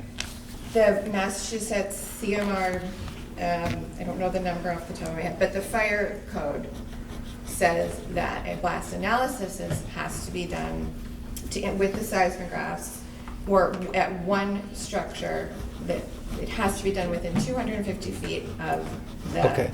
the site. We I think have, it's the same thing. yeah, we have the expert who can clarify. This I gentleman want is to make eminently qualified. sure Yeah. that structures that have the ledge outcroppings that are outside of 250 feet are gonna get analyzed too. I don't, Two questions there. Maybe you can answer the first one and then maybe the Yeah. second, I don't know. But the first one was very specific about, she's citing the mass regulation. And I'm referring to I believe a fire code. The fire code requires a blast analysis within 250 feet. I think that's what Mr. George said. We're talking about vibration monitoring. All right, and Mr. Broll, I think, can speak to what the requirements are. Please. Under whatever code is applicable here. Yeah, the blasting contractor has, when he does his work, has to do a blast analysis first to demonstrate that he anticipates what he will use for charges, the weight of the charges, and the individual holes, and the total blast, and also what the closest structures are. And that's the charge weight per hole or per delay, actually, more specifically, and to divide it into the distance to the closest structure is how they can calculate what the anticipated vibration will be at that structure. They have great latitude in how a blast is designed. They can make the holes smaller in diameter, larger in diameter. They can do something called decking, where they break the charges down so that there's, instead of having one hole detonating all at once, the bottom of the hole detonates first and the top of the hole detonates second. That cuts the weight of the explosive per hole in half, things like that. They can do all kind of things to design. within blast design and when, in their blast analysis. Just to clarify, though, you said to the closest structure. Is that from each individual charge that's put in the earth? Yes. Every that's- single time there's a hole drilled and a cap goes down, they're going to conduct analysis They're to the doing- closest structure. Right, the blasting contractor has to calculate what weight of explosive can be safely detonated at that particular location relative to the distance to the closest structure. That's their design limitation, and the assumption that that structure contains the weakest of common construction materials, decayed horsehair plaster on wood lath. And that could change throughout the site. That changes, and the blaster can change his blast design. Actually, what they typically do is they go with the most conservative that they're going to need when they look at the whole site, and then they work from there. And I'm going to ask, I'm sorry, Mr. Attorney Hearn, just to clarify, that criterion that was just described is what would be utilized here. There's no augmented, different terms that are being presented with regard to the blast analysis. We're relying on this guy. Well, pre-blast survey, we've already determined that pre-blast survey will be afforded to any property owner within 250 feet of the property line. But as far as the blast analysis, which is a different thing, and it just got described to us, there's no differentiation, there's no different approach being offered. Well, That's what it is. Actually, the blast analysis takes into account the closest structures, the surroundings. Okay. That's one of the things, that's the principal dictating factor is the distance to the closest structure and what's between the blast and that structure, you know. So they design the blast based on the worst-case scenario, which is the closest structure. No, I understand that that's been described. I think you've spoken to one of So those. they use All right. that to determine what size, what size hole. They Yes. say, okay, I got a structure X amount of feet away, we got this, we're gonna use a half-inch hole, or I got nothing, I'm open, I can use a 1-inch hole over Right. here. No, yes, guys, we have to get some form. Joe Sheehan has a question. Thank you. I So did think I we've- 5 minutes ago. we've- I know. I didn't realize. I think there's been an assumption that, and you've spoken about this many times before, that this is all one rock. And there's been an assumption that because it's all one rock, that it's different. And the blast is more destructive over a longer distance, longer than perhaps the 250 feet. And I think that's something that Mr. George has talked about before, and she talked about that tonight. And I think you, being the expert, might be able to tell us, is that true or is it not true?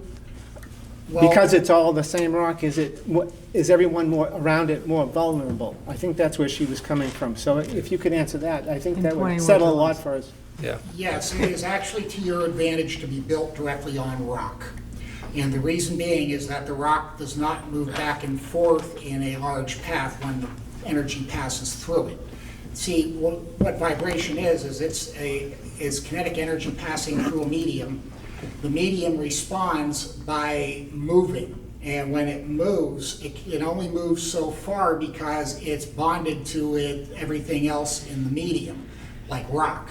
It's solid. It can't dissociate itself where there are elastic waves being propagated through it, which is what I described earlier about the fracturing going out 25 times the radius of the borehole, and then the rest of the energy being dissipated in the form of elastic waves that we measure. Now, the rock will not move back and forth as freely as loose soil because it is a solid congealed mass. It's got inherent cohesion, whereas the overburden, the sand and gravel at the top, does not. And so when vibration leaves the rock and enters the sand and gravel, it has a tendency for the frequency to drop down and the path motion back and forth of the individual particles to increase. He's just muddying. But because by virtue of them having to blast in the rock, you're getting further and further away from the blast before you encounter the overburden, and so therefore with every doubling of distance there's a threefold decay in the intensity of the vibration. By the time that the vibration gets to the overburden, the amplitude has substantially been dissipated. It's been diminished because what you're doing is you're taking a unit energy and you're dissipating it over a concentric plane within the Earth, both across the Earth's surface and down with depth. And as it's doing so, you're not stretching that energy content in a linear manner, you're stretching it in an exponential manner or a spherical manner. It's spherical divergence. Yeah. All right, Debbie. I am fascinated by everything you're saying and only understood a quarter of it. I want to ask Mr. George, what is your question? What are you, please don't anybody else answer it for her. What is your concern? And we've muddied the waters with the rock's not going to move, the rock might move, the rock. Tell me what your question is. About the blasting. Yes, succinctly. Other than we don't want to lose all the pretty rock and the trees, what is your question? That, my question is that I want to make sure the blast analysis includes the homes that are on the same rock to make sure it's not exceeding the.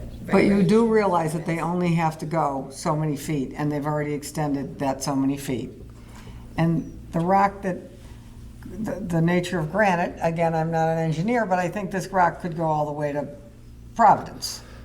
So what are you asking him for? I think she's clarified the question. So both the. And I didn't finish talking, but yeah. Well, Okay, please finish your thought. Thank you. And to have the people on Casey Street, I think that going 250 feet out from the perimeter. I think you've got to stay with you. Let Casey Street come in. And is anybody from Casey Street here? I think just to be sure, and I want to make certain that in no way, shape, or form is anybody conducting an analysis of properties that are beyond 250 feet from the property line. You have to appreciate that the blast analysis is based on the closest structure, so inherently it includes every structure beyond that because it's designed to protect the closest structure. If the blast is designed to protect the closest structure, it's designed to protect every structure beyond that. Understood. So is this answering the question? Yeah, and then Okay. I'm also concerned about cracks in the rocks. If the blast causes a crack in the ledge outcropping in my basement, then I'm concerned about radon in our basements. So I wrote to you about that. And I'm concerned also about blasting. You do know radon the granite doesn't have to crack for the radon to come out though, right? I do know that. Okay. Okay. So I'm concerned about people having increased levels of radon. Well, I guess we can ask the expert, in the briefest possible way, can you clarify whether or not blasting creates an additional risk of radon being released, as briefly as possible? You have a ledge outcropping here. First of all, the rock will only break about 25 times the radius of the boreholes. Yep. Each borehole drilled into the blast pattern. They will be no closer than the setback plus the distance of your house from the property, which is many, many times greater than that. So they will not crack the rock under anybody's home. They can't, if they had that power over time and space with explosives, they would only have to drill one hole to break all the rock on the site, instead of having to drill a pattern just to get the rock to break in one specific area. That's the first thing. As for radon. Is radon, if you blast rock out, you're actually creating a path for gases that are trapped in the soils to escape more freely into the atmosphere. The building envelope of your home traps radon gas. And the reason that it does so is because of the tightness of fit of the windows and doors. You're trying to preserve heat and cooling.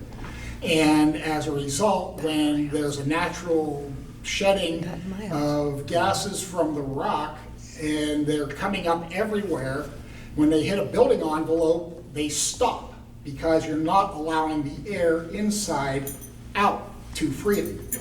Now, radon gas accumulates in buildings differentially depending on the tightness of fit of windows and doors, insulation, siding, and what your exposure is to things like sunlight, wind, things of that nature, the amount that you walk in and out of your home.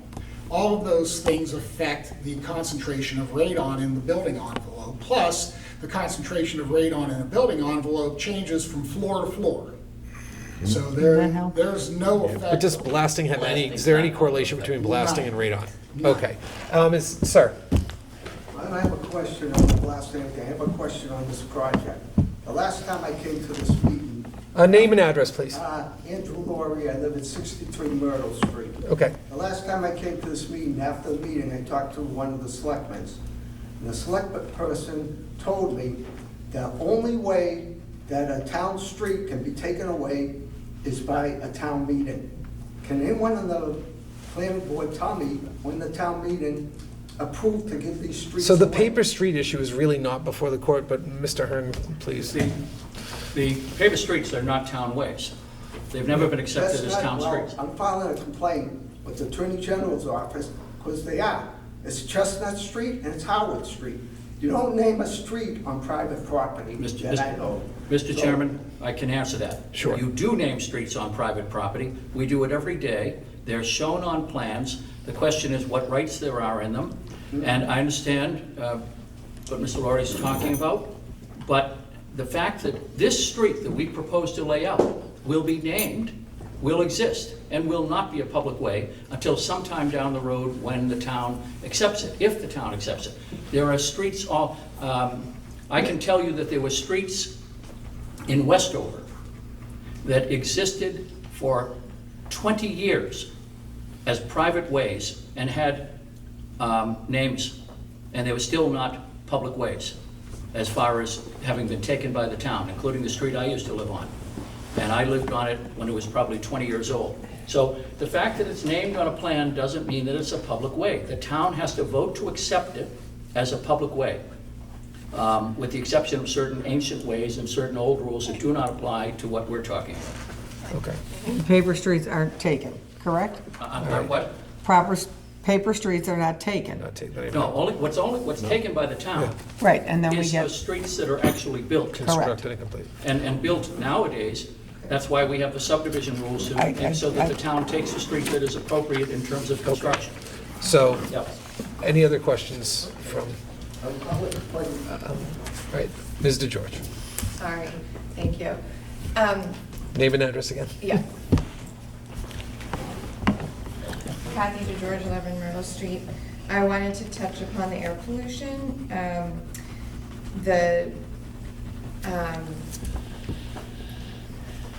I think we talked about that there's going to be blasting and drilling, and that the rock's going to be reused on site, and that maybe there'll be water trucks coming in, spraying to try and keep down the silica dust. I feel that as a resident in here, it's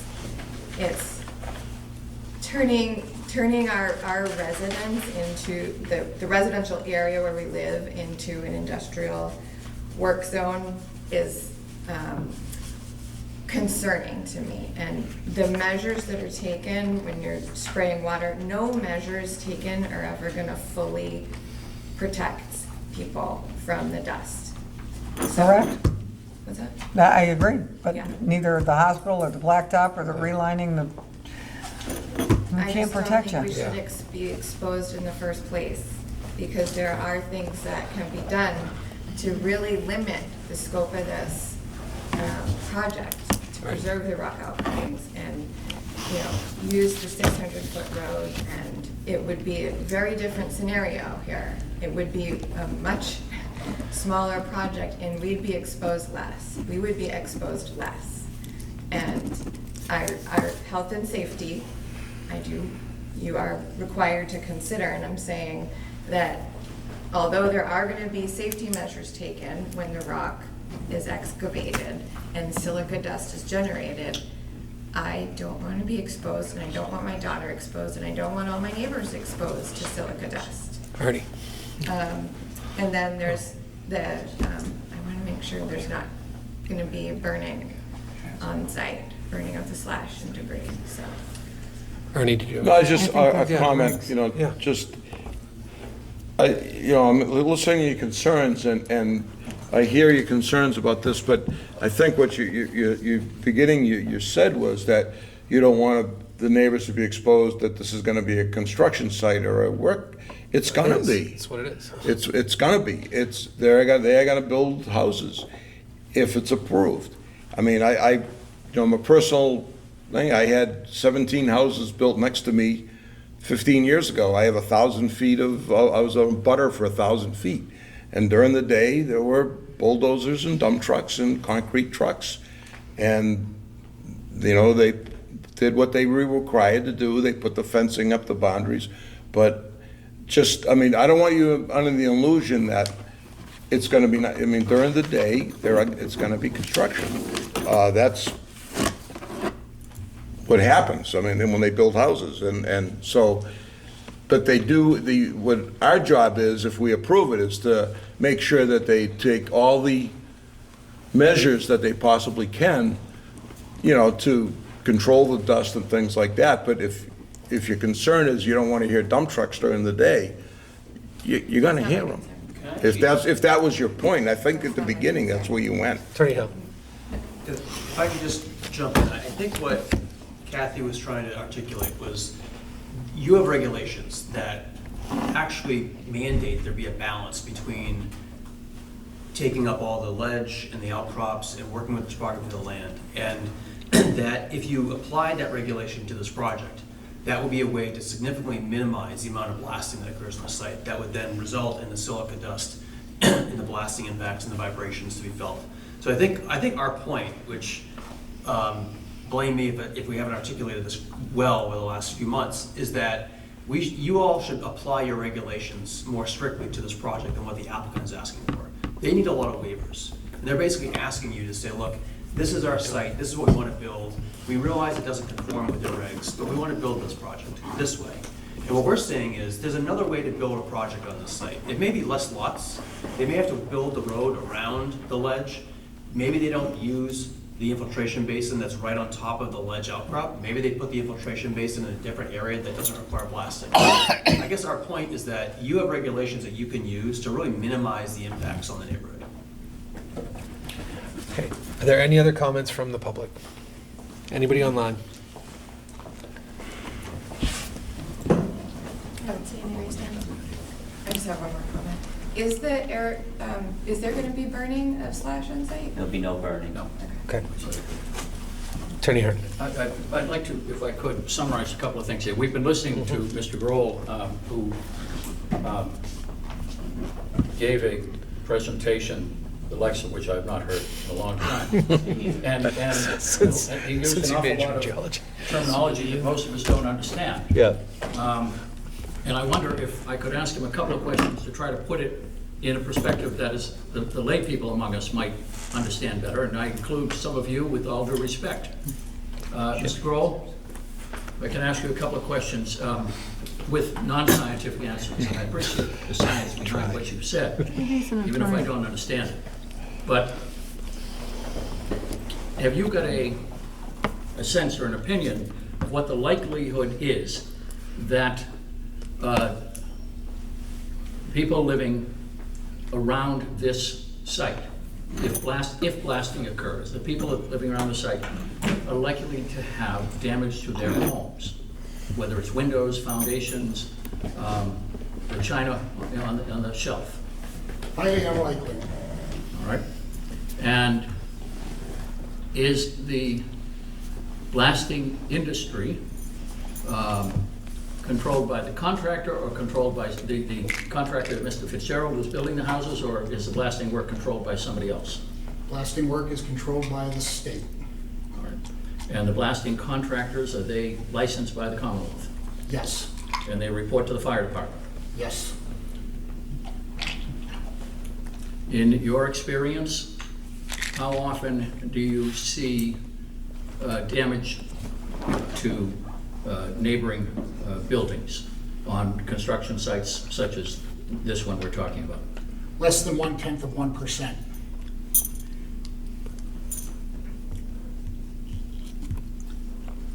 And to recap, these blasting spots, these places where blasting may be done, are covered by these large blankets of old tires so that the gas dissipates, but the rock or whatever comes out, the debris, does not come out. Correct. And with respect to the radon, we were discussing that a few minutes ago. The radon in our homes is dangerous if kept confined in the homes, is that right? Yes. Is that what radon mitigation systems do? They take it out of the ground and take it to the outside air? Yes. So if there is blasting going on this site, if there's radon released from the rock, that radon is not, dissipates quickly Yes, and is not dangerous, that's correct. and therefore is not dangerous to people living in the nearby homes. That's correct. Is there anything about the blasting that would be proposed here that is dangerous to the inhabitants of the nearby homes Watching Perry Mason. No, or to their homes themselves, the structures? no. Thank you. Okay. Any other comments from the public? Yes, ma'am. Name and address, please. Barbara Huckroft, 56 Prospect Street. I'd just like to mention that when the new high school was built, and the trucks went up and down with trash and whatever else they were bringing up to the site, I had to have all my ceilings, my plaster and lath ceilings had to be replaced. They were all destroyed during the couple of years that those heavy trucks went up and down past my house. Thank you. Thank you. Okay, so next item of business would be, Did Continue. you want to ask Matt if he had any further comments? oh, absolutely. Matt, having heard all these back and forth about various topics, is there anything you wish to offer? No, I think I've heard a lot of discussion about blasting, and I understand some of it like you. Nothing I've heard tonight it changes anything we've written in our letter to date. One thing I did want to mention that Sarah brought up earlier is we're kind of in a holding pattern right now. Our last comment letter was from January, and we are waiting on a resubmission from the applicant before we finalize our review. Okay. So, is it time to consider a motion? I'll make a motion to continue. Oh. And I want to I'm speak sorry. to that. Mr. American and I had a brief conference. And I think Dan can speak to it better in terms of making the revisions and the timing. Yeah, we're working, we have that almost done, so I anticipate submitting a revision that addresses the outstanding comments from Tetra Tech in the next 2 weeks. So I don't think your next meeting would be the best time to continue to, but perhaps the meeting after that. If we submit within 2 weeks, it gives time for, if we were meeting the 26th rather, that gives about a week for the review by Tetra Tech. What's the next date after that? July 10th. That would be, I think, better. And we'll have plenty of time to review ahead of time. And then Tetra Tech can review Dan's work on that. Is that what you're thinking here? Yes. As well as Mr. Ryan and we're or also anybody else? We're also changing the paved width of the road and the width of the 2 sidewalks per our discussion at the last meeting. So that'll all be incorporated into this revision. Okay. I'll make a motion to continue the public hearing till Monday, July 10th at 7. Here and online. At the senior center and online. And online. Second, anybody? Second. Motion and a second. All in favor? Aye. All opposed? 5-0. Oh, aye. All right. Thank you. Thank you for coming in. Thank you, everybody. I didn't understand it, but it was, No, all of it was very educational. I learned more. Can I get a CEU credit on that? Does make a difference. You was speaking right on that level. No, it was kind of like a case match of 2 All right. All right, Sarah, we have a little bit of, I still think there's. need a minute to clear up. I don't think the neighbors, it's a straight. Yeah. I All right. understand them. All right, we do have one last agenda item, so we're hoping to I want to see that. cover this. Well, you're welcome to stay. I don't have any more comments. Yeah, Jeez. Thank you. okay. All right, we'll talk. Thank you, Chairman. Mr. Actually- Hopcroft. Thank you all. It's not an agenda item, rather it's board business. Yeah. Okay. So, I believe the last thing that we have to handle tonight is there is a spot on the master plan steering committee that is being reserved for a member of the planning board. And when we were last here, and I believe Ernie was absent, but here you are, and now you can vote, there was a nomination on the, for Mr. Bamber to be the representative from the planning board.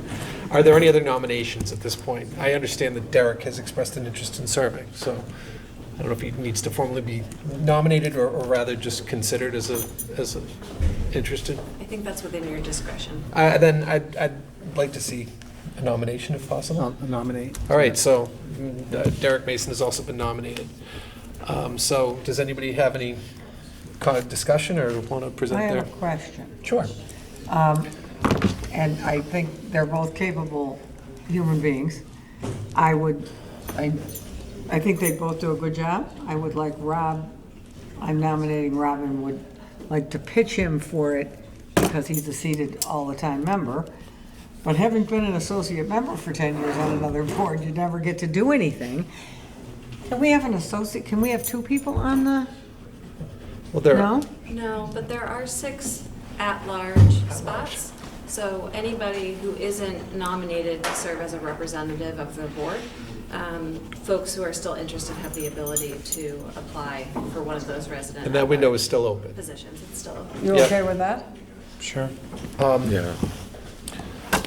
So with that, there's 2 nominations on the table. I guess we'll just go vote first on the nomination of Robert Bamber as the representative from the planning board on the steering committee. Can you answer something? Oh, sure. I just, I think both would be very capable. I think though, personally, one, I just want to, both of you understand, it's going to be a lot of work. This is going to be a massive amount of work. I think that, Rob, it would, you're in line probably to be chairman next term, next year. I think it'd do you a world of good to be on this. I think you're hopefully going to be on the board for a long time, and you'll see this thing through, and you'll see, go down the line. I think it'll be a great experience for you. And I think Derek has background as well. I would go definitely put in for one of the at-large seats with your resume and your background, and go for that. But we can only pick one, so I think it would do Rob a world of good to get in there and really get going on it and hopefully see it. For the at-large, who do we write to? Who is in charge?